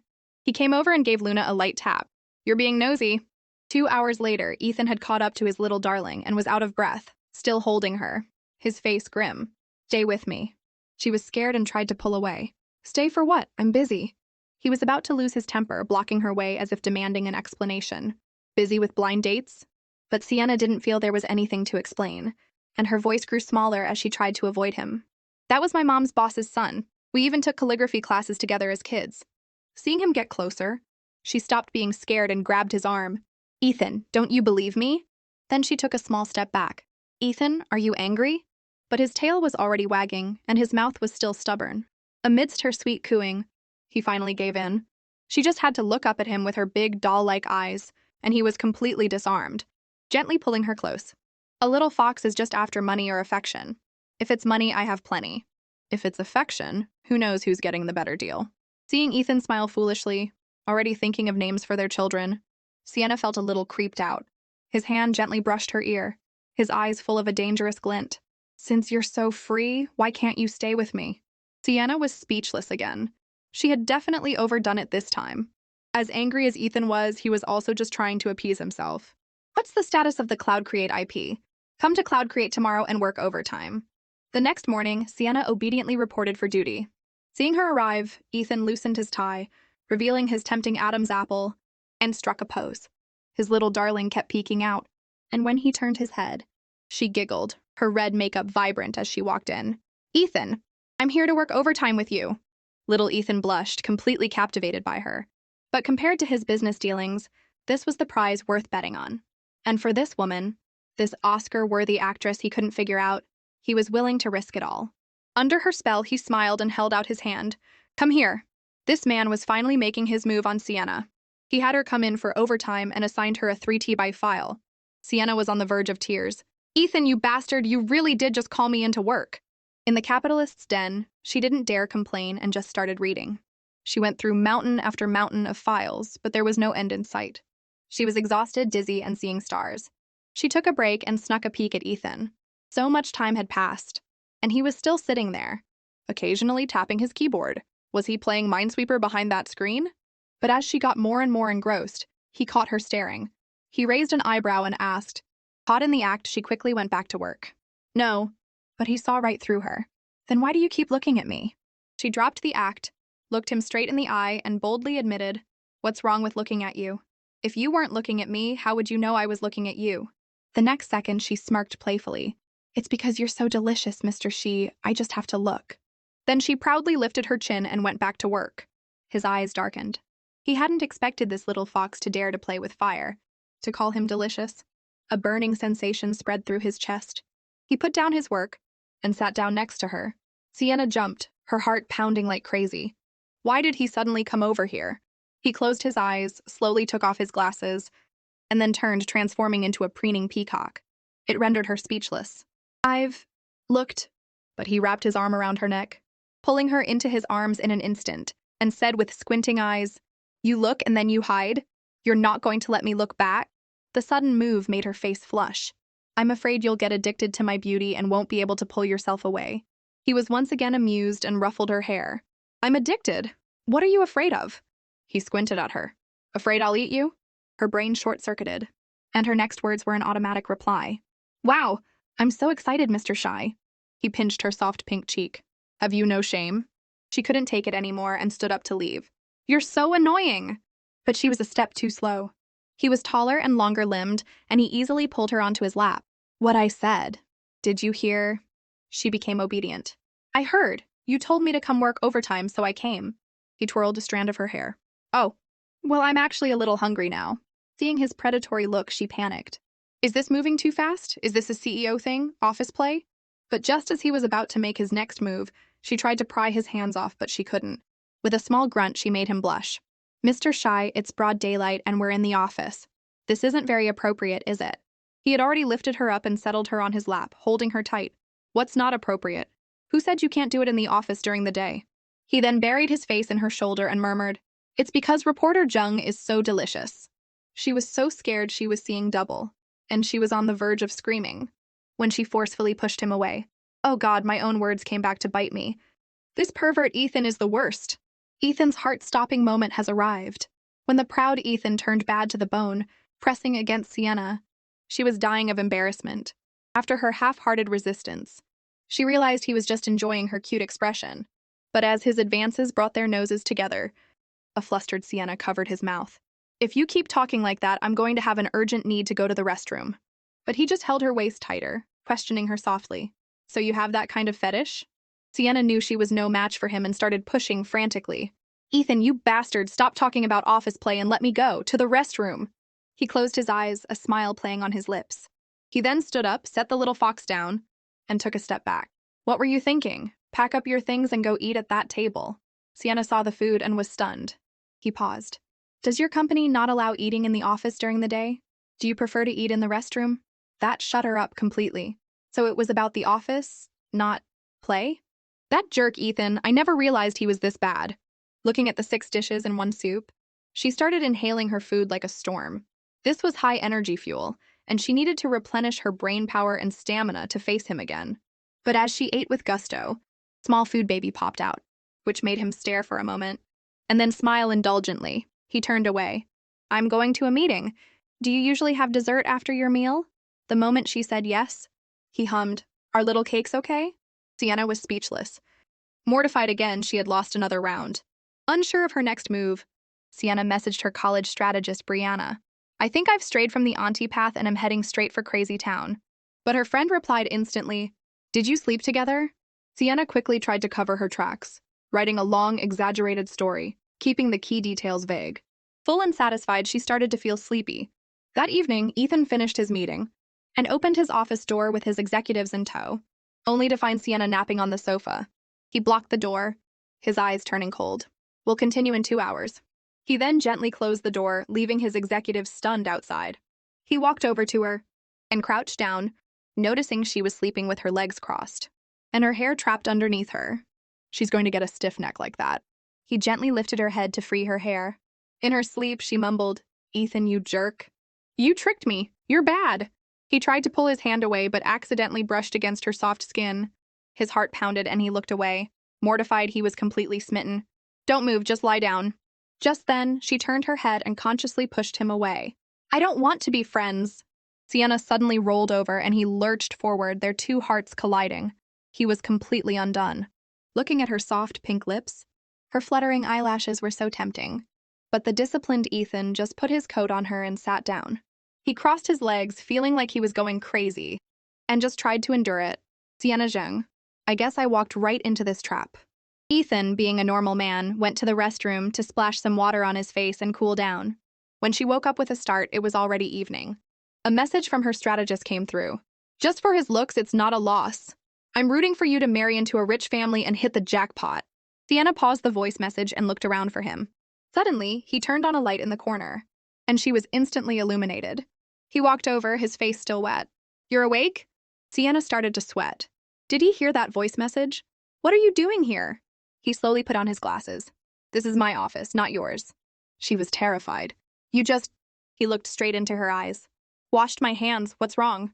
She breathed a sigh of relief. He irritably pulled off his tie. Little did she know, he had heard everything, and was now thinking of letting her seduce him. He lowered his eyes and dangled a carrot in front of her. Next Friday, the Krent Summit is being held in Fucheng. Are you going? Her eyes lit up. The one that brings together all the industry giants, the annual major event? The one that only TV journalists have access to? But her face fell the next second. I want to go, but I don't have a press pass. He smiled, pulled over a chair, and sat down like a preening peacock. You do now. I'll take you. You'll be with me the whole time. Come on, woman, I'm giving you a chance to seduce me. Just hearing with me the whole time was enough to make her swoon. His eyes darkened. That includes room and board. She nodded eagerly. Okay, I'll go with you. He watched her every smile, his gaze fixed on her lips. You're after me, aren't you? Woman, let me see your eyes. The next day, she took 3 days off in advance, packed her bags, and waited for him downstairs. Just as she was about to get into the Rolls-Royce, her ex-boyfriend suddenly appeared and called out to her. She wanted to turn and walk away in disgust, but he grabbed her. He started lecturing her. Even if we broke up, you can't be getting involved with a married man. Mr. Q has a wife, you can't. She found it laughable. Do you think everyone has the same hobbies as you? Before you come and lecture me, scumbag, why don't you clean up your own act first? She angrily pulled her suitcase toward the Rolls-Royce. Get lost. He's waiting for me. I don't have time to waste on you. Seeing the custom license plate, her ex-boyfriend was thunderstruck. But Sienna just said it in a domineering way. "We're a perfect match, a handsome man and a beautiful woman. Do we need your approval? But you should prepare yourself. Sooner or later, you're going to have to call me auntie." Her ex-boyfriend was about to burst with anger. "Sienna Zheng, are you getting revenge on me?" As she got into the Rolls-Royce, she knew that this had all started as revenge. But now, the word revenge sounded so harsh. Once something starts, it's not easy to stop. At first, she thought she could just create chaos and then walk away satisfied. But now she was caught in her own web, trapped by this man. After following Ethan to Fucheng, Sienna was left hungry all night. She furiously took out her phone and bombarded him with messages. He was the one who said he'd cover room and board, but I've been in this hotel all night without even a glimpse of him. When Ethan opened his phone and saw her messages, she launched another full-scale attack. Someone is feasting on a grand banquet, while someone else is abandoned in a strange city, starving, and has to hunt for her own food. Seeing this, Ethan's eyes widened. "Busy," he replied. Then he downed his wine, stood up, and left his business partner to go find his little darling. His partner teased him. "You even bring a beautiful woman on a business trip?" A huge grin spread across Ethan's face. "I can't help it. My little kitten is too clingy. She's waiting for me to eat." Meanwhile, Sienna had found a food street near the hotel. As she sat down, she fumed. "I waited for him in the hotel for over an hour, and all he could say was busy." Just then, an anxious Ethan called. The moment she answered, she snapped, "What do you want? I'm out having fun." The shop owner asked, "Miss, do you want it spicy?" "Extra spicy and extra cilantro," she yelled, then hung up on him. The next second, hearing the disconnected tone, Ethan panicked. He told the driver to speed up and head to the food street near the hotel. Finally, Sienna got her beef noodle takeout. A few thugs saw she was alone and started whistling. "Hey, pretty lady, all by yourself? Come have a drink with us." Sienna pretended not to hear and dialed a number. But the thugs surrounded her, trying to add her on WeChat. Just as she was telling Ethan the name of the barbecue shop, one of them snatched her phone. Seeing they wouldn't back down until they got her WeChat, and being in a strange place, she decided to play along for her own safety. She took out her phone to scan the code, but they started getting handsy. She backed away in fear, but they all stood up and closed in on her, trying to drag her to a KTV. She realized with horror that even the shop owner was too scared to intervene. She knew that if she refused, they would get angry. Suddenly, one of them made a move, wrapping his arm around her waist. Terrified, she swung her bag and hit him in the face. But now she was trapped. Just as a fist was about to fly, Ethan's assistant arrived and stopped it, holding up a phone with the video recording. "The police have been called. None of you are getting away." That scared them witless. Just then, a Rolls-Royce pulled up, and as the window rolled down, a figure stepped out and called to her, "Sienna Zheng!" The thugs all backed away, and Sienna was stunned. A moment later, a wave of relief washed over her, and she ran toward him. He forgot to breathe, reaching out and pulling her into his arms. She was still trembling in his embrace, clutching his suit tightly. Holding his little darling, Ethan's heart ached, and his eyes were as dark as daggers, ready to tear those thugs apart. In his arms, Sienna realized she was in an awkward position. He held her skirt down, not planning on letting her go. He was still breathing heavily as he yelled at her, "It's freezing and you're wearing such a short skirt. Don't you know how much attention that draws?" She felt wronged. "But I was so hungry." She buried her face in his chest like a pillow. "You yell at me, but you don't comfort me." "I just wanted to look pretty for you." His eyes went wide. She continued to squirm in his arms, whining, "If you had just replied to my message sooner, this wouldn't have happened." He closed his eyes and took a deep breath. He patted her back soothingly. "Okay." Sienna started to calm down, enjoying the woody floral scent on him. She pressed her face against his shoulder, her fingertips tracing his white collar. "Ethan," she whispered, "did I manage to attract you?" Without thinking, he tilted her chin up. "Why don't you feel it and see?" That's when she saw his clearly defined lips. He leaned in, and their lips touched lightly, again and again. She lifted her shy face and smelled the alcohol on his breath. "Ethan," she murmured. The driver in the front suddenly realized he should be invisible. Ethan raised the partition, then let her go, crossing his legs and leaving her on the other side of the seat. She was still in a daze, and he knew it wasn't the right time. He tossed her a coat and got out of the car. She followed, wrapping the coat around herself and trotting to keep up. She looked at the man who was so close yet so out of reach. The night's events felt as unreal as a dream, just like everything that had happened since she met him. He turned and looked at the lonely little kitten. Lost in thought again? He came back and took her hand. Holding his warm, real hand, she felt a sense of relief. Thank God he's here. Just then, he took a call. The thugs who had harassed her had been sent to prison for life. Sienna was eating a strawberry overjoyed. She was about to praise him for being so amazing. When he questioned her, "The elevator is here. What are you daydreaming about now?" She used the opportunity to get closer. That kiss just now, was it because of the alcohol? But it was too fast. His face darkened and he took off his gloves without a word. But Sienna, sensing the mood, decided to tease him. "Can I apply for a retest?" The moment the elevator doors closed, he scooped her up by the waist and kissed her again. The strawberry fell from her hand as he kissed her passionately, but she got scared and tried to push him away, surrendering, which only made the insatiable Ethan grab her hands, gently brush her nose with his, and then pull her back by her waist for another forceful kiss. Just then, someone pressed the elevator button. It startled her, and her legs gave out. Ethan, who had taken off his glasses, made her look at him. "Do you feel it now?" After her retest with Ethan, Sienna huffed and pushed him away. "It tastes like strawberry wine." Then she scurried away. "I'm going back to sleep." The next second, she looked around and felt like she was in a different world. Ethan followed her closely. "I live on this floor." Her face turned beet red. Remembering his bad behavior earlier, she ran off. "You're so annoying." She ran to the elevator, her heart still fluttering. Back in his room, Ethan sat on the sofa, crossing his legs smugly. But the memory of her soft lips made his mouth go dry. He traced the lipstick stain on his own lips, on the verge of losing his mind. The next day, he seemed a little more human. When he glanced at her, she sat primly in the Rolls-Royce and smiled. "Good morning, driver." Unsure of what persona she was playing today, she opened a group chat with her fellow reporters and pretended to be on her phone. "I can't let one kiss throw me off my game. I have to be the one in control of this relationship." Little did she know, the voice message from a male reporter she was listening to was connected to the car's Bluetooth. "Didn't you say you were going to the Fucheng conference with your dad?" Making the driver once again wish he were invisible. Ethan's silence was deafening. He raised the partition again. After the voice message finished, Sienna's world came crashing down. Ethan questioned her. "Going out with Dad? Am I that shameful?" Her attempts to explain only made things worse. He closed his eyes as if understanding. "So you have that kind of preference." Sienna sensed danger.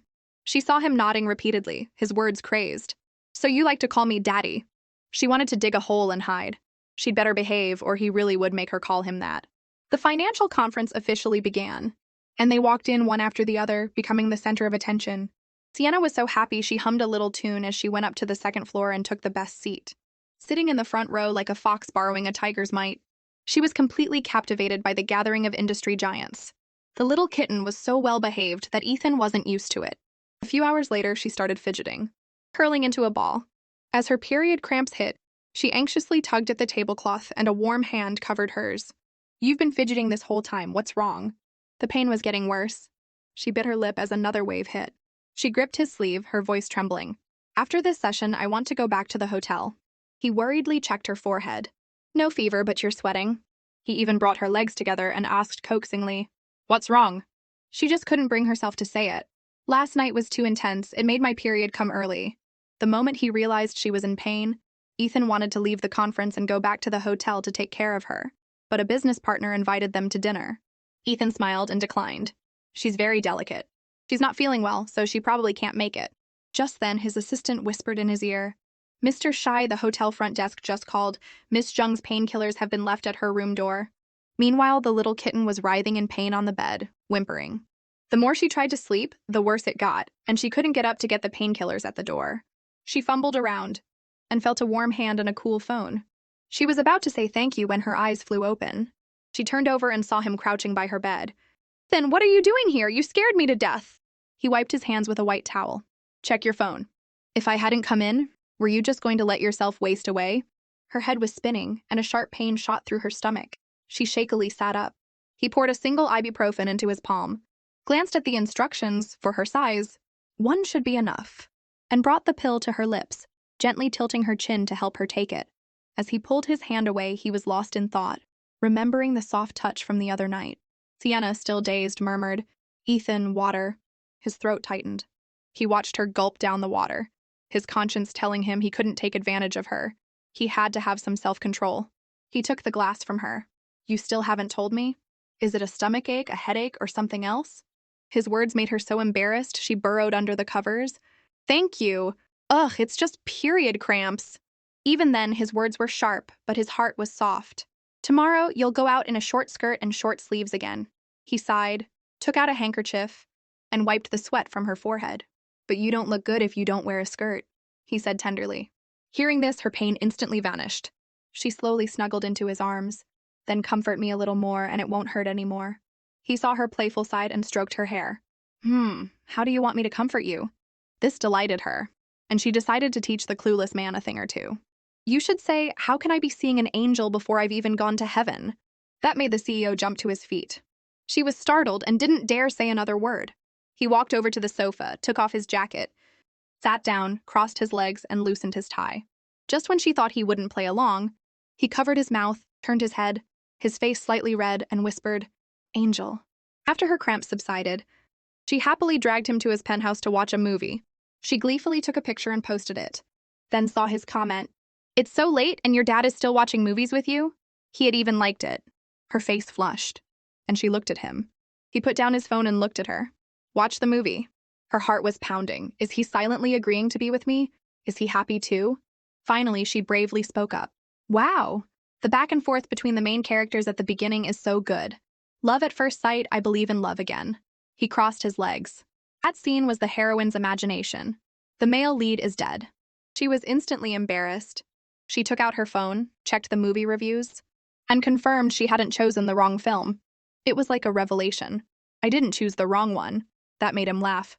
The little kitten was furious. Ethan, you tricked me. He's still alive. His laugh made her eyes widen. Is it my imagination? I've been seeing him smile a lot lately. Does that mean he's starting to show me more of himself? She studied him, and after confirming her suspicions, he stroked her hair. Watch the movie, concentrate. She beamed and hummed in agreement, wanting to get closer to him. She slowly shuffled over in her floral dress, and seeing that he didn't object, she leaned her head on his shoulder. Then she took his hand and wrapped it around herself. The little kitten snuggled into his arms. It was a purely instinctive desire to be with him. By the end of the movie, he had seen it for the second time and felt a deep connection to it. And the unknown risks, were they really worth crossing so many barriers and suspicions? Because love at first sight was a combination of visual impact and self-delusion. He had never thought he would find himself in that same fog. All it took was a little initiative from her, and he was eagerly walking toward her. When they first met, he had been attending an event and had fallen for her at first sight. That pure smile had instantly captured his heart. But when he had first reached out to her, she had slipped past him. So he too had been willing to believe in an illusion. He looked at the sweetly sleeping girl in his arms. She was no longer the dream that gave him a headache. He leaned in and kissed her. But then he saw her chapped lips and stopped. He had been too rough last time. He gently stroked her hair. I'll have to be more restrained from now on. He carefully laid her down, covered her with a wool blanket, took out a hairpin, and smoothed her hair, listening to the dialogue of Pride and Prejudice over and over again. After receiving a 100,000 bonus at Finance Weekly, Sienna decided to buy some gifts for her parents before the new year. She got her mother a custom wool scarf and a pair of gold earrings, and her father a watch. She glanced at the women's section, and after some flattering praise from the sales clerk, she impulsively spent 40,000 on a watch for herself. At that moment, her ex-boyfriend's girlfriend appeared. Hearing her ex's name, Sienna glanced over. Just ignore them. She had the two watches wrapped up. The other woman started chattering. If I found a rich boyfriend, I could buy whatever I wanted too. But I couldn't stomach being with a married man with kids. Sienna was paying and her anger flared. She hit them right where it hurt. Let him eat. What can I do? My darling won't let me be idle. He insists on pushing me to come out and buy the latest models. Then she made a graceful exit, but not before whispering a scornful taunt in their ears. A wicked person like you will be dealt with by a wicked person like me. From now on, I'll tear you down every time I see you. Soon, Sienna strode triumphantly out of the mall. But her luck was a bit off today. It was pouring rain, and she didn't have an umbrella. Just then Ethan called. Are you done shopping? Which exit are you at? She looked around. I'm at exit C, the small door next to it. You'll never find it. Wait for me, he said and hung up. She sighed. He's probably just dropping off his niece at the mall and picking me up on the way. She looked up and saw a Rolls-Royce parked in front of her. Ethan got out, holding an umbrella. When she saw him without his glasses, his gaze was so soft that her heart skipped a beat. It was a gentleness that made her feel guilty. After the drama just now, she suddenly realized that their story had begun with a lie. As he walked over and held the umbrella over her, heavy feelings settled in her chest. She knew that their relationship could revert to its original state at any moment. He took her hand and pulled her close. "Are you in a bad mood?" She buried her hand in his embrace. "I'm going home for the new year, so I won't be able to see you for a few days. I'm not happy." His face flushed slightly and his heart softened. He held her tighter. He had already strayed from his original path, and now there was no turning back. "Sienna Zheng, look at me," he said in a deep voice. "Do you have to visit every single relative during the new year?" "It's not that bad," she said with a smile. "Just from the 1st to the 3rd. He said, understanding, "I'll take you home." He brushed a stray hair from her face, a small smile playing on his lips. As he saw her chapped lips had healed, she tilted her head, gently pressing her cheek against his fingers. She knew that his gentleness was a product of her calculations, a trophy she could easily discard. But now she was savoring it, even if she was the most despicable, most foolish liar. Last night, Sienna was eating sunflower seeds by herself. Seeing her boredom, her mother came to watch the New Year's gala with her. The next moment, she received a call about a classmate's wedding. He told her the wedding was on the 4th, and that her ex-boyfriend and the other woman would also be there. She said it was no big deal. Her mother handed her a piece of orange. "Yummy, thanks, Mom. I'm going upstairs." Her mother nudged her father. "Our daughter is definitely seeing someone." The two of them tiptoed upstairs. Every night at 9, she would make a call. Hearing her daughter's sweet, coquettish voice, her mother was fuming. Why does she sound like that on the phone? By the time Sienna hung up with Ethan, it was past 10:30.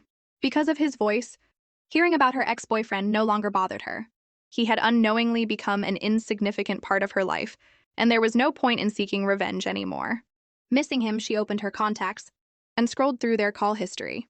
Every night at 9, she would call him. She smiled and tapped his profile picture. She now had more beautiful things to look forward to. She had fallen for him. Not just for his faint smile, his worried frown, or the deep anxiety hidden in his eyes, that seemed to fill with the warmest light in the world when he looked at her. And the slight upturn of his lips, the way his fingers gently touched her cheek, in that moment, she felt like she was the most loved person in the world. That night, he sent a message. "Happy New Year's Eve." Her face flushed slightly. "Why didn't you just say that on the phone?" Seeing her playful side, he sent a voice message. "Happy New Year's Eve. Let's leave the unpleasant past behind." She had no agenda. She just wanted to have a real relationship with him. On the 4th day of the new year, Sienna went to the wedding in Yunying. "Congratulations on your wedding. I wish you 100 years of happiness." The first waltz began, and the groom led the bride onto the dance floor. Sitting in the audience, Sienna could feel the weight of their love, as if the very air was filled with sweetness. As the music ended, she was like a love-struck fool, imagining herself dancing with Ethan. Then came the bouquet toss. Everyone stood up. The bouquet flew through the air and landed right in her hands. The MC spoke up. "Congratulations to this lucky lady. The one who catches the bouquet will be the next to walk down the aisle. So does this beautiful woman have a boyfriend?" Sienna immediately thought of Ethan. She gently held the bouquet of tulips, her eyes shining like stars, her happiness as bright as the blooming flowers. "I have someone I like right now," she said with a smile. She then struck a few poses, took a picture, and sent it to him. He first saw the fairy who had descended to Earth, then zoomed in on her picture. "Is the wedding fun? It's fun and beautiful," she replied. He smiled, crossed his legs, saved her picture, and canceled all his plans. He just wanted to rush to Shili Union to see his little darling. After she caught the bouquet and announced she had someone she liked, her classmates all gathered around asking questions. "The campus queen has a boyfriend? We're all curious who he is." "He's in the finance circle," she replied shyly. But her ex and the other woman were muttering about her latching onto an old man. "You're just highly educated, with a master's from a prestigious overseas university. A high-ranking executive at a listed company, and handsome, but he's a bit old and has a family." But Sienna wasn't one to be pushed around. "Are you talking about yourself? The one who ruins relationships, gets involved with other people's partners, and fakes affection to climb the social ladder? That's a much better fit for you than it is for me. I wish you two 100 years of happiness." The other woman was furious. Their constant jabs could no longer hurt her. Sienna, feeling wronged, called Ethan. "I'm not happy right now. I ran into some scumbags." His heart ached. "Don't stay there. I'm behind you." She turned and saw him in a corner in the distance. He had gotten out of his car and was waving to her. "It's not convenient for me to go into your classmate's wedding. Come here, my flower fairy." She hung up overjoyed. She quickly went to her classmate and said her goodbyes. "I'm not staying for dinner. Something came up. I'll apologize to him later." Everyone saw the Rolls Royce and wanted to see the campus queen's boyfriend. As she happily ran toward Ethan with her bouquet, Everyone was captivated by his presence. The next second, she threw herself into his arms. "Ethan, you're here!" She was a little excited. "He came to find me." He held his little darling. "You can even get bullied at a wedding? You've grown older, but not wiser." She huffed and gently pinched him, then snuggled back into his arms. He looked down at the flower fairy in his arms, a smile playing on his lips. This trip was worth it. But as they were being all lovey-dovey, a crowd gathered around them. Sienna was the first to pull away, embarrassed. Her ex and the other woman also came over. She patted Ethan. "Your niece is here too." But the one who called her niece was Ethan's driver. That's when she called out, "Uncle?" The driver smiled and walked over. "Mr. Shy, please excuse her, this is my niece." By the time Sienna reacted, Ethan was still processing it. She bent over, laughing so hard her stomach hurt. So the other woman's uncle is the Rolls-Royce's driver? After the other woman's identity was exposed, Sienna looked at her ex-boyfriend. He dazedly called out, "Auntie?" Sienna was so shocked her worldview shattered. "Who's your auntie? Stop calling people random names." She realized she had also made a mistake, and that she had been wasting her efforts for the past few months. She stepped away from him. But how could he let the beauty he had just won over get away? He thought to himself, "I'm her real boyfriend now. Why shouldn't I tear those people's mouths apart?" He fixed the scumbag with a death glare, each blink a threat. Bringing your current girlfriend to harass your ex? This man is really something else.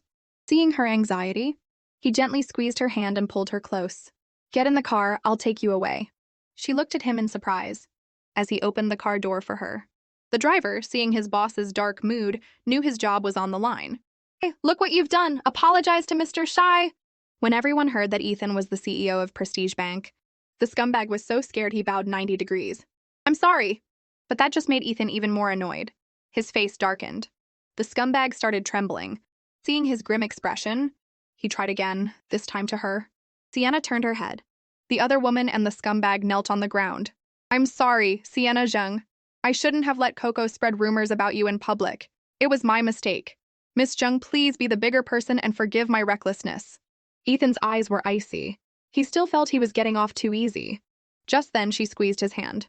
"Ethan, let's just leave it. I'm tired. I want to go back." The fact that she couldn't tell the real uncle from the fake one made her want to cry. He closed his eyes and asked her to explain. "Whose auntie were you trying to be?" She laughed. "I'm so young. What kind of auntie would I be? He got the wrong person." But he wasn't stupid. She tried to change the subject. "Okay, why did you suddenly come here?" He turned his head, his eyes full of her. "I came to see the stars." She remembered their chat history and blushed, feeling guilty. "The air quality here isn't very good. You probably can't see the stars." She then took a call. Hearing that Luna was inviting her to a hot spring, she grabbed onto the lifeline. "Ethan, I have plans to go to a hot spring with a friend today. You wouldn't want me to bail on my friend, would you?" He was furious. "Are you avoiding me? Are you going on a blind date?" After a moment, she managed to placate him and had him drop her off in a forest. Watching her slip away, he felt so dejected he was on the verge of tears. "Last night she was so sweet to me.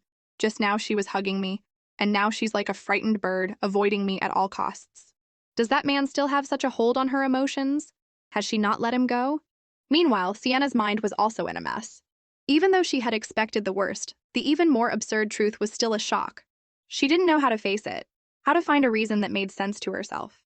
The only thing she could do was run, but she knew that deep down, she felt a sense of relief that transcended morality. She looked back reluctantly. That glance was what he saw. They made eye contact, and she was even more relieved. One mistake after another. That's how they had ended up together. She ran back to him, her heart full of joy. The process was absurd, but I shouldn't be avoiding him. He got out of the car and hugged her. She made a date with him in Chang'an. "Tonight we'll have grouper." She believed that she had never chosen the wrong person, and she held onto him tightly. When Sienna and Luna met at the hot spring resort, Luna saw her uncle's social media post about being in Chang'an. Her uncle, who never got close to women, was in Chang'an. Who else was there? Sherlock Luna immediately thought of the beautiful Sienna Zheng. Her sixth sense was tingling, but she wasn't satisfied. She decided to test Sienna. "Sienna, how are things going with that uncle you're chasing?" Sienna was still processing everything, and Luna knew she was on the right track. She playfully nudged Sienna. "Sienna, let me introduce you to my handsome, rich uncle." "No, no!" Sienna said, terrified. They looked at the sunset, so beautiful that the two of them couldn't help but take a few pictures. Luna edited the pictures and then sent them to her uncle with a mischievous smile. Her uncle didn't reply. So Luna, full of energy again, pretended to go get some food to lure him over. Sienna's face was flushed from the heat and she smiled. Maybe she should call him and ask him to dinner tonight. Just then, Luna's voice rang out. "Uncle, what are you doing here?" Sienna looked up and saw him standing on the second floor staring at her, his eyes darkening as he took in her beauty. He started to walk downstairs, and she was so scared she pulled her wrap tighter, her mind screaming, "Ethan is Luna's uncle." He had already reached the bottom of the stairs, and she started to back away thinking, "I'm so screwed." Seeing her trying to escape, he strode forward and cornered her. "What's this about you being heartbroken?" Sienna avoided his gaze, and Luna tried to smooth things over. "Uncle, I was just chatting with Sienna. It's a misunderstanding." But no one replied. Luna, thrilled to have gotten the gossip, slipped away. "I'm going to get my nails done, bye." Sienna pushed him away, saying she was still wet and he shouldn't get too close. He took off his wet jacket, tossed it on the sofa, rolled up his sleeves, and loosened his tie, ready to get to the bottom of things. But she just whispered his name, Ethan, and he pressed closer, hugging her, unable to hide his shy expression. "Come on, tell me, how did I break your heart?" As the saying goes, when a CEO gets jealous, the consequences are severe. Ethan perfectly demonstrated this. He interrogated Sienna relentlessly, and since she couldn't tell him the truth, she just tried to appease him. Hearing her clumsy excuse, he blushed like a beet and buried his face in her embrace. She had to soothe him, not only dismissing the heartbreak but also stroking his hot lion-like hair. But he wasn't falling for it. He stepped closer. "You little liar! You say it with such sincerity. Do you really like me that much?" As their noses brushed, she turned her head. "I'm just a very petty person, so what happened today? I need some time to process it." Suddenly, he cupped the back of her head, his voice firm. "Just answer me." He saw her pushing him away, but he pressed closer to her shoulder. "How much do you like me?" The thought of her ex-boyfriend made him press closer to her ear. "Quick, tell me!" She pushed against his throat, startled, but he just held her tighter, his steps forcing her back, until she was unsteady, and had to wrap her arms around his neck, her face red. "I do like you." He looked at his flustered little darling and felt it wasn't enough. He held her tighter, leaning down. "And compared to your ex-boyfriend?" She was terrified, his questioning gaze getting closer and closer. "Do you like him more, or do you like me more?" She was shorter, and he had her completely pinned against the table. It seemed less like he was questioning her and more like he was trying to tempt himself to get the answer he wanted. Her face was flushed, and her eyes were filled with him. I like you." He smirked and wrapped himself around her, his voice demanding. "I want you to only like me. When will you only like me?" His repeated questioning made her feel guilty. She was about to push him away when her wrap slipped off. Before she could pull it back up, he cupped her face and kissed her. But just as he was about to ask why she hadn't answered, her phone started buzzing. She scrambled to answer it. "Yee, it's getting late. When are you coming home?" "There are bad people out on the streets during the new year. Come home early, Mom will leave the door unlocked for you." He had already straightened his clothes. "Pack up, I'll take you home." Seeing his gentlemanly demeanor, she was surprised that the man who had been so aggressive just a moment ago would care about what her parents thought. He then asked, "Are you only planning on having grouper tomorrow?" She nodded dumbly. "What?" He was so angry he threw his jacket down, pouting. "I came to Chingun for you." That made her laugh. He looked a little wronged. She took his hand. Okay. I'll take you to the aquarium to see the fish. My parents used to take me there when I was little." That made him a little happy. He squeezed her hand. "Okay, I'll listen to you. We'll go to the aquarium together tomorrow. Let's let the aquarium be the starting point. Let's start over." After taking her home, he went to a bar by himself. The memory of her, beautiful as a lotus emerging from the water, made his throat tighten. Now drinking, he gulped down his drink. The thought of her pouting face made him laugh like a fool. In the time they had been together, he had never thought of skipping steps. At the stables, he had already fallen for her. In the car, he had gotten closer to her. And when he had pulled her into his arms and she hadn't resisted, he had already considered her his girlfriend. But today, he realized that she might not see it that way. He thought, "My eyes are only for her. But when she looks at me, there's hesitation and concern. Emotions I can't read." He wasn't good at understanding people's feelings, but he would learn, slowly. But he didn't want to wait. Tomorrow. All the rituals I've missed, I'll make up for them. Every time I see her, I'll leave a mark on her heart. In other words, he had completely turned into a statue waiting for his wife. Looking at the beautiful city lights, his mind, his eyes, his heart were filled with her clean, pure smile. The images flashed through his mind like a slideshow. The elegant woman he first met. Every glance, every silhouette that ran toward him. He was completely lost in thought. If only she were here with me right now. But he was alone, and a look of longing crossed his face. After leaving the bar, thinking about his confession, he decided he didn't need to get revenge on the scumbag anymore. But his driver was waiting for him. "Mr. Shi, I want to apologize for my niece's actions. She has already broken up with that man, and I'll have her formally apologize to Miss Jung." His face darkened. Apologize and let her get back together with her ex-boyfriend? The driver was terrified. That ex-boyfriend is no good. He just wants to take a shortcut to success. He thought you were his girlfriend's uncle and broke up with Miss Jung to get on your good side. It was a close call for Miss Jung. Ethan was suddenly quiet. "I'm going to take a walk. You can go." The driver was left standing there, stunned. Ethan walked slowly. His head bowed, trying to comfort himself. Maybe it's just a coincidence. It was just one person's side of the story. Should he doubt Sienna over one stupid remark? After all, he could see through her clumsy acting. But the affectionate looks in her eyes couldn't be fake. Thinking of the terrible consequences, he looked up at the sky, trying to convince himself, the things she said, there must be some truth to them. He stood on the dim street, unable to shake his unease, and called his niece. "Uncle, you have to be good to Sienna. Our family's perfect uncle can't be like those scumbags and break her heart." But he asked her, "What did you mean before when you said take advantage of her vulnerability? Is there someone else in her heart?" Luna was startled and, without thinking, told him the truth. And that's when he truly believed that Sienna had only gotten close to him to get revenge on her ex, and his heart shattered. He wandered miserably through the bustling city, his genuine affection a joke. He remembered all the times she had chased after him. "Mr. Shy, do you have a girlfriend? Can I pursue you?" "Mr. Shy, I can't walk. Carry me." "Ethan, you promised you'd have dinner with me." Sienna knows not the distance to River City, but little Ethan's eyes have worn thin with waiting. And the moment she ran to him, it all felt like a dream. He had considered it. Even the worst-case scenario, he could ignore it all. He had gambled no matter what her motives were. As long as she was there, he would stay by her side. But he had never imagined that he was just a tool for her to show off to another man. Every sweet thing she said to him was just a taunt to another man. He realized his dream was over. Between them, it was just his one-sided wishful thinking. What she brought was, in the end, just an illusion. His eyes red with unshed tears, he turned away, unable to hide his sorrow. "You did it for him, but what about me?" Meanwhile, Sienna was happily watching the first snow outside her window. "Tomorrow is my date with Ethan. I'll wear the shoes he gave me," she prayed. "I hope the snow in Chang'an doesn't stop too soon, so he and I can see more of it." The next day, Ethan went to the aquarium, sleepless.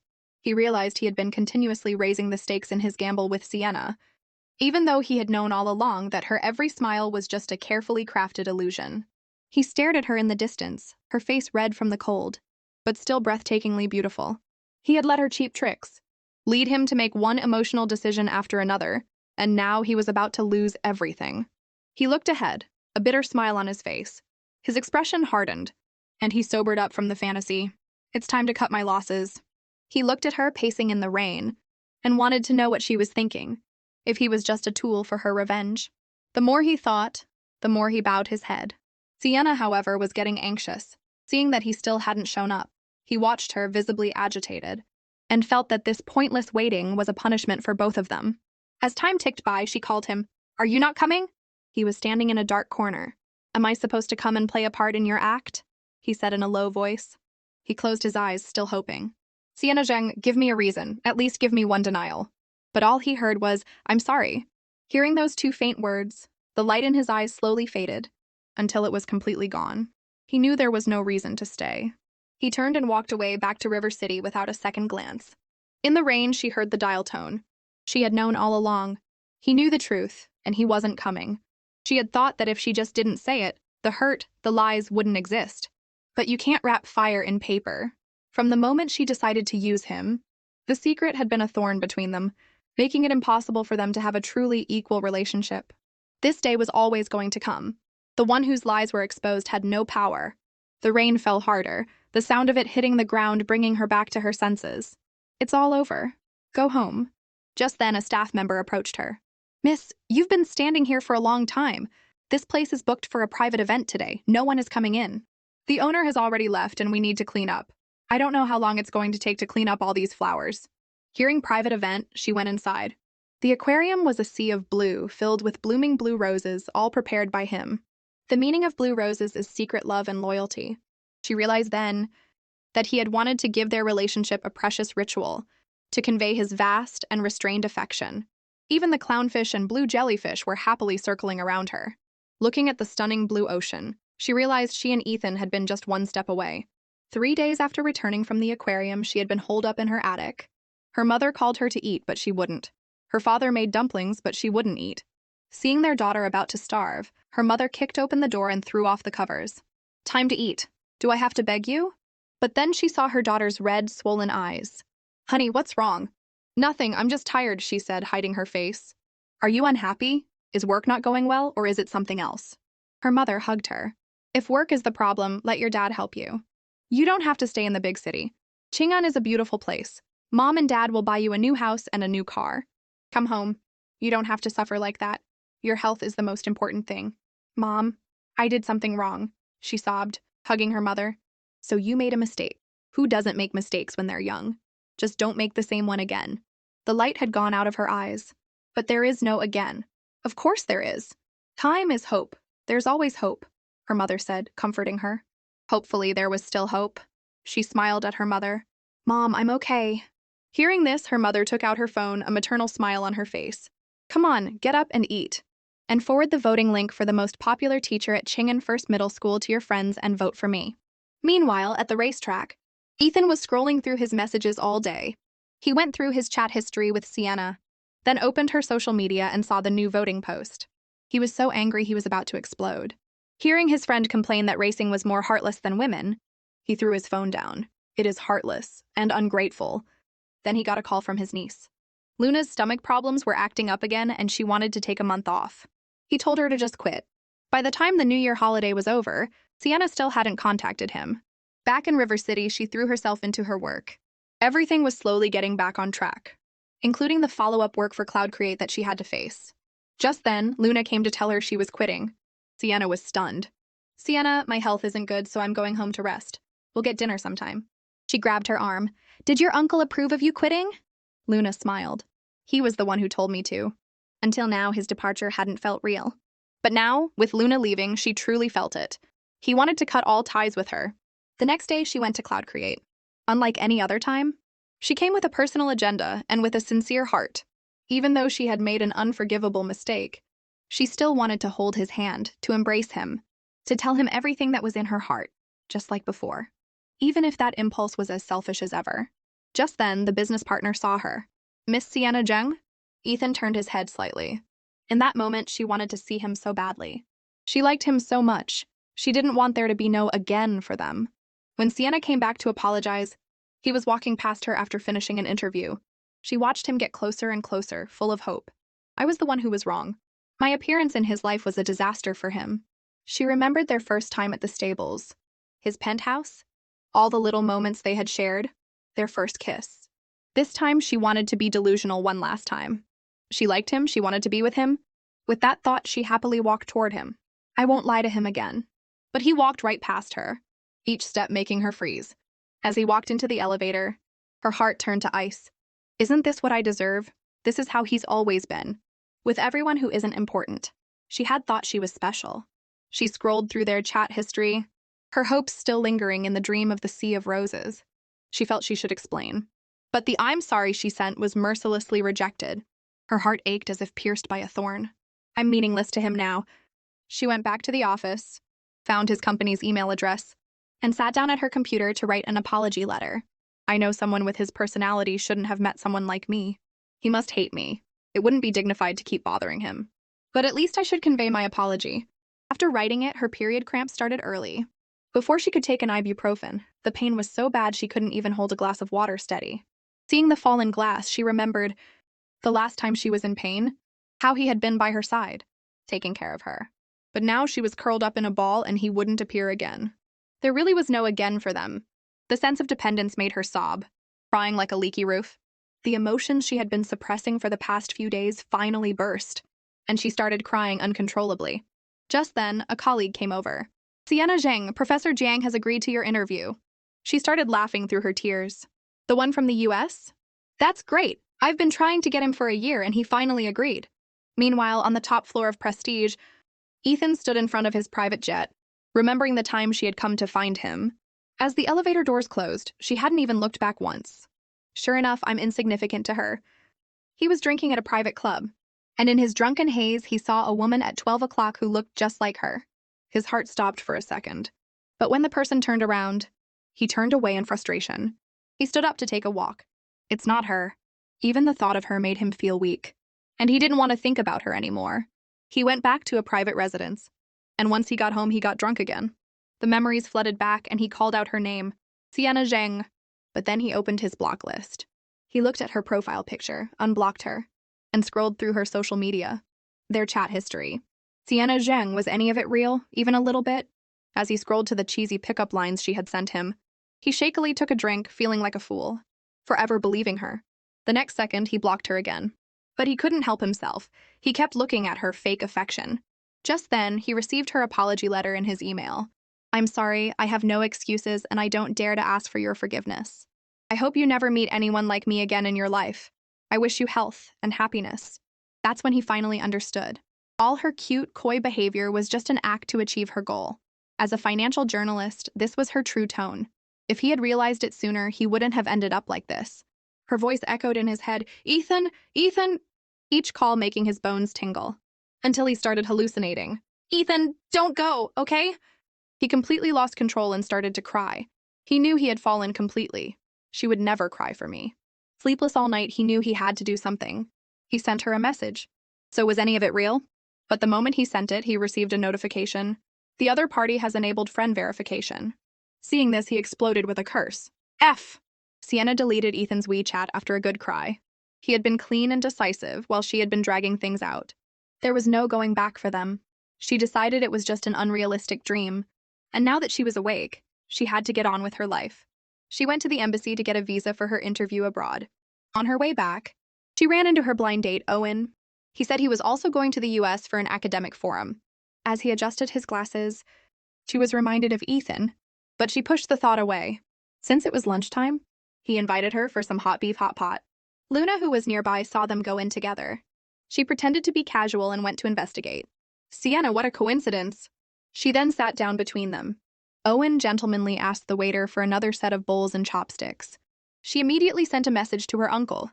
Uncle, it's almost Valentine's Day and other men are already taking Sienna out for hot pot. Where's your initiative? Then she sized up Owen. Not as manly as my uncle, and he doesn't look as rich. Half an hour later, she received a new message. So? That infuriated her. Seriously, can't you have a little sense of crisis? You just rely on your good looks and a little money. She angrily started eating. Owen blocked her hand. Be careful, it's hot. This soup just came out, drink it slowly. Luna's eyes widened. His hand was cool and comfortable, and it was so pale and smooth. She took a picture and sent it to Ethan. He's more considerate, attentive, and gentle than you. On the other side, Ethan saw the message and threw his phone in a rage. It's only been a few days and she's already moved on. What's the reason this time? Revenge on her ex-boyfriend? He paced around his penthouse, wanting to do something. He sat down and picked up his shattered phone. She loves hot pot that much? He scrolled through the chat. He's more considerate than you, more attentive than you, and more gentle than you. Then he received a picture and his eyes widened even more. Seeing his little darling laughing and chatting with another man, he couldn't take it anymore. He threw on a long robe, got into his Maybach, set the destination, and started the navigation. Sienna Zheng's residence. After driving to her apartment complex, he sat in his car, slumped over the steering wheel, waiting. When he saw her get out of another car, he almost lost control. He opened his door, ready to go and fight the guy. But then he realized, what right did he have to ask her not to date other men? To explain everything? He was just an insignificant person she had deleted from her contacts. Like a madman acting out a one-man show, not even knowing if she had ever loved him. He turned his head back, and she looked around as if searching for someone. He rolled up his window. She thought it couldn't be him. How could he possibly show up again? Real life isn't a movie. People who break up don't get back together. Once you miss your chance, it's gone forever. Our lives have to go back to normal. He won't come back. But from that day on, he came to her building every day without fail, for 3 days straight. Meanwhile, at the Shi family home, Luna was dressed in an elegant outfit. She heard her mother say that Ethan hadn't come home for dinner all week. Luna wasn't surprised. He's panicking, he's going to chase after her. I'll just ask Sienna about Professor Yu. She seems very interested in him. I'll ask her out tonight. But Sienna said she was on an IV drip. Luna was furious. and immediately called her useless uncle. Uncle, what kind of watch are you keeping? Sienna has a fever. She's all alone in the hospital. He started to sweat. Send me the hospital address. He remembered her standing in the rain for a long time. He sped to the first hospital, ran up and down the stairs, and finally found her. He stopped, relieved. He saw her all alone on an IV drip, her feverish head lolling back and forth. He cupped her cheek. Sienna Zheng, I've lost. For the past few days, Sienna had been blaming herself, making the time especially difficult. During the day, she could fill her mind with work, but at night she would have restless sleep filled with fragmented dreams. Sometimes she would wake up in the middle of the night, engulfed by a sudden emptiness. Her mind told her she should move on, but her body still longed for his touch, his warmth, his scent, and the dull ache of the memories. After getting through those days, her body and mind finally gave out, and she came down with a fever. The hospital was full, so she had to sit in the hallway. She couldn't fall asleep, she had to watch herself. Just as she was about to give up, she saw a blurry figure in front of her, and thought it was a hallucination. Lately, she had been seeing his shadow in all the places they had been together. She closed her eyes and heard a voice say, Sienna Zheng, and felt a gentle hand on her cheek. She saw him drenched in sweat, calling her name, Sienna, Sienna. She snapped back to reality. She tried to pull her hand away, but he held it down. Don't move. The IV is finished? The nurse just took out the needle. You have to press on it for a few minutes. She poked his hand, looking around. Is it really him? It wasn't a hallucination. She burst into tears and hugged him. Ethan! She cried, I'm sorry, Ethan, I'm sorry. She said it 6 times. Ethan, don't go, okay? Just like every other time, he held her tight. None of that matters. Whatever the reason, she needs me, and that's enough, he said softly. He had already lost. She was his destiny.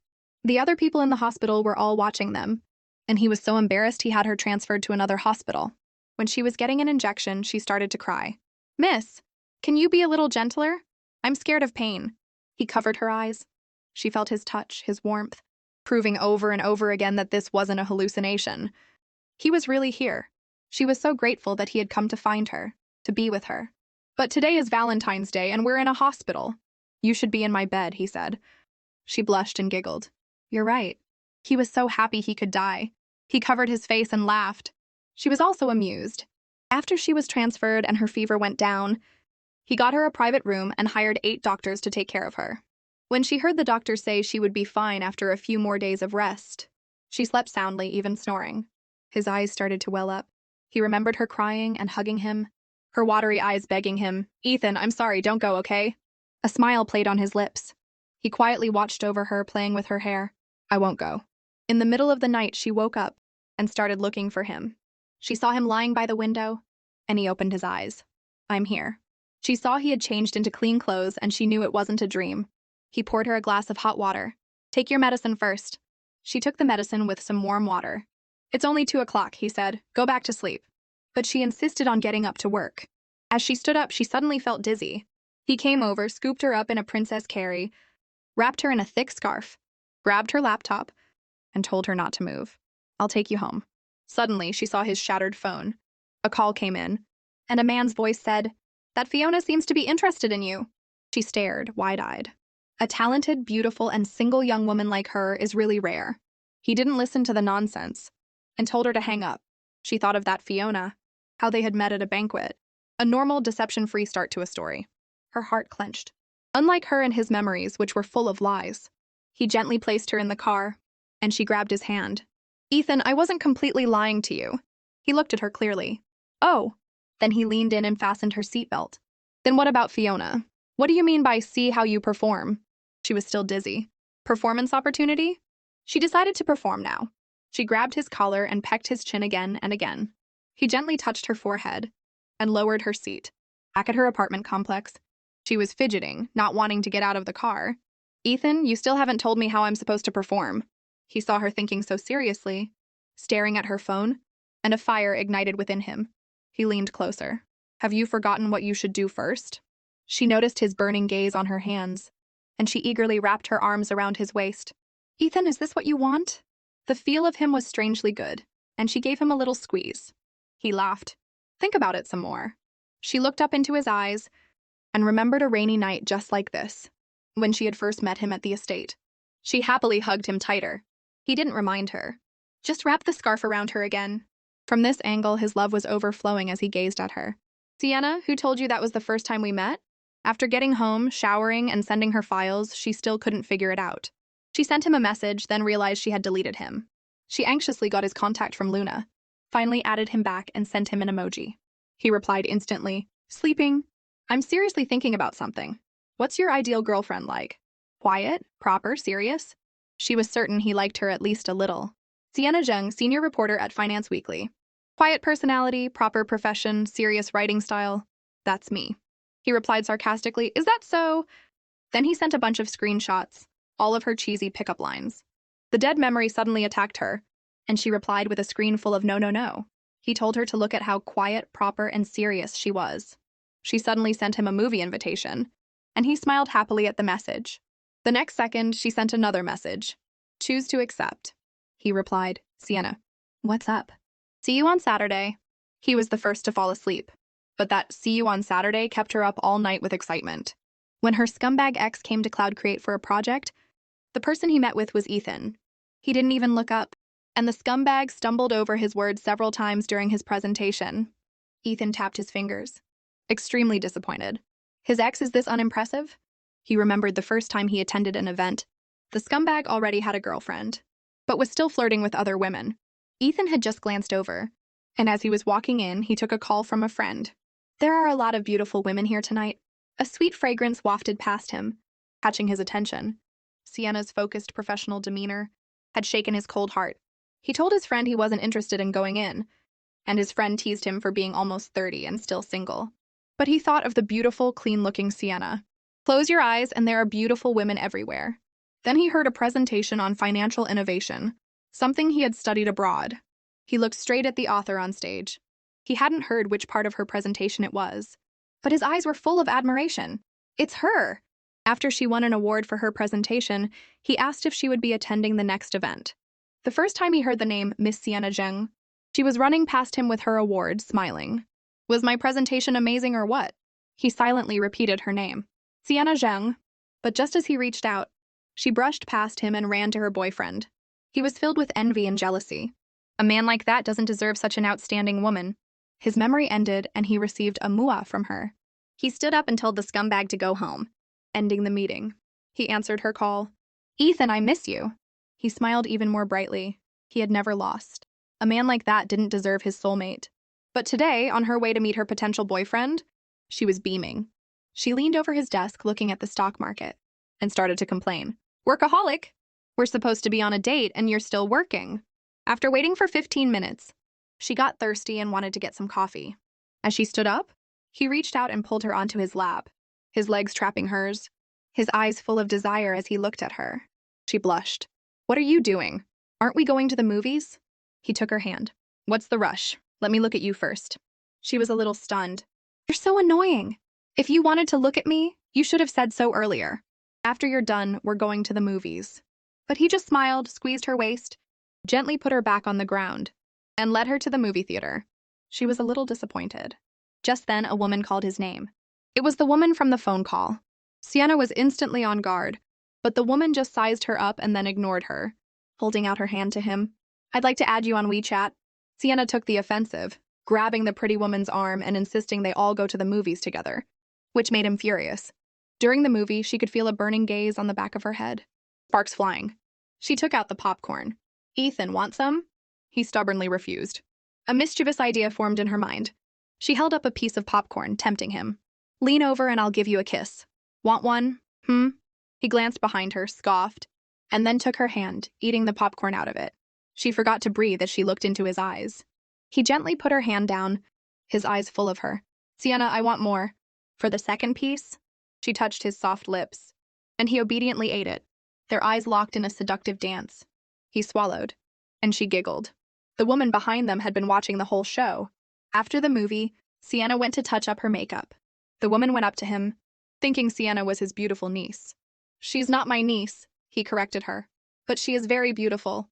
The woman still didn't give up and invited them to dinner. "My little darling is a bit shy," he said. Sienna came back and saw them talking, her heart sinking. She saw his car and huffed. "He's not just going to the movies to see a movie, is he?" Seeing him about to go back to the office, she called out, Ethan, the breeze feels so nice. I don't want to take the car. Will you walk with me for a bit? He had one foot in the car. It's almost dark. You want to walk back? She dropped the pretense. What's wrong? Does the service have to be all-inclusive? That made him laugh. I'm serving you. She knew she had gotten carried away. He threw his jacket down and approached her. Who was the one who wanted to perform today? He leaned in, their foreheads touching. She thought, push him away. If I don't go now, I'm not going. He grabbed the back of her head and cupped her face, leaning in. Sienna stood on her tiptoes, hugged him tightly, and slightly parted her lips. But he just laughed in her ear. You dropped an earring, you know. Did you think I was going to kiss you? Yes, she said. He stroked her hair, saying he didn't have a habit of kissing in public, and put the earring back on for her. She grabbed his arm and made him walk with her. As the sun set, his presence finally felt real. He was really back, right in front of her, within reach. She skipped to catch up to him, then happily linked her arm through his. The warmth was real. They walked hand in hand as the sun set, and with every step she would call his name, and he would answer every time. Seeing her sweet smile, he knew it was all worth it. They took a break, and she said, Tomorrow Luna and I are going to an art gallery to see the 1,000-year-old fox. He didn't believe her. It's Luna who wants to meet my friend. His face darkened. The one you took calligraphy classes with, the blind date? Seeing he was unhappy, she leaned on his shoulder to appease him. Was I wrong? You're the best. And he's much older than your niece, you know. He was nonchalant. Even if he's 10 years older than me, he's still my junior. That makes sense. She took his hand again, wanting to make up for their lost time. Ethan, let's go together tomorrow. Sienna brought Luna to meet her blind date, Owen. The moment Luna saw him, she was smitten, and told Sienna to give them some space. The two of them hit it off, and Sienna was left questioning her life. I can't believe you actually have some artistic knowledge. I just looked it up on Wikipedia last night, Luna said helplessly. As long as I can fool him, it's fine. Is this Owen's? Sienna asked, looking at a painting. Luna was mortified. He knows about art. He was just listening to me ramble. The three of them went to a Monet screening room. Seeing that he hadn't exposed her lies, she knew he was interested. She carefully tested the waters, but he skillfully dodged her. When she got sleepy, he offered to take her home, and she was so excited she was practically floating. Sienna saw a tall figure in front of them, and then she saw him walking toward them. She ran over. Ethan! Luna hoped it was a hallucination, but he just took Sienna's hand and domineeringly announced, Friend, aren't you going to introduce us? Owen just smiled and nodded. Ethan was hostile. This is Sienna's blind date? When she introduced Ethan as her boyfriend, Sienna was confused. Shouldn't you introduce him as your uncle first? He wrapped his arm around Sienna's waist, giving Owen a death glare. Seeing he didn't deny it, she was whisked away into his car. She took off his black coat, revealing his black stockings, and drank his coffee. He looked at her lovingly. Did you have fun today? She said his expression just now was scary. She leaned closer. You don't think Owen is interested in me, do you? He wiped the cocoa from her lips. I think every man in the world is interested in you. The driver slammed on the brakes, leading to a classic couples argument. He tearfully explained, I definitely don't, and then raised the partition and shut up. Knowing he was jealous, she was smug. Well, if you think so, I can't help it. We're just friends. Just friends order a Valentine's Day set menu. She backed down, saying she was so heartbroken those days that she was planning on leaving the country to go to the US. He scoffed. You think you could bear to leave? Seeing she was trapped, she played the I like him card. He told her to send him her hotel and flight information. She then mentioned that Owen was also going to the US, which made him angry again. She changed the subject. Instead of worrying about me and him, you should be worried about Luna. He laughed arrogantly. Our family doesn't raise fools. She's very smart. That made her laugh so hard her stomach hurt. Meanwhile, Luna was sitting in Owen's car, falling in love with the handsome, gentle man. They chatted idly about work. But when they reached her house, she was reluctant to get out. Owen tapped his finger. She was a little anxious. Can we add each other on WeChat? After getting his contact information, she was willing to get out. As she walked away, she regretted not being more direct. She turned around. She had to be more direct about her feelings. Mr. Yu, do you have a girlfriend? No, he said with a smile. Then what do you think of me?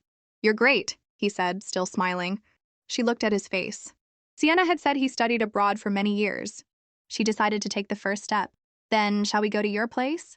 Owen actually told Luna her house didn't have a door, which made her so scared she called Sienna, crying about being poor. Luna was too aggressive, trying to go to his place, so he told her to go home. He pushed her away, saying, My house doesn't have a door. That made Sienna laugh. She told Ethan to control his niece. She's so bad at chasing guys, so dumb. She's pretty good at it, he said, telling her to go teach her. Then Sienna went to the US for work. And the moment she got on the plane, she ran into his secretary, who was on vacation. The two of them were secretly protected by his bodyguards, who reported back to him in their home country. The secretary had gone to college here, so Sienna had a great time. Even though it was night for him, he would stay up late to video chat with her. Ethan is so hot after a shower, still so domineering and so fiercely protective of his wife. He had locked the scumbag out, taken off his suit, removed his Rolex, and held her hands above her head. The scumbag was still knocking on the door, and she was shaking her head, hiding her face. He got angry, took off his glasses, and held her tighter, moving closer. The scumbag was still trying to break down the door, and she was dazed, wrapping her arms around him. He whispered in her ear, "Do you like me? Answer me." She thought, "Just say you like him." Hearing the word like, he laughed, his breath hot on her ear. His pupils dilated, and he became more forceful. "Say you only like me."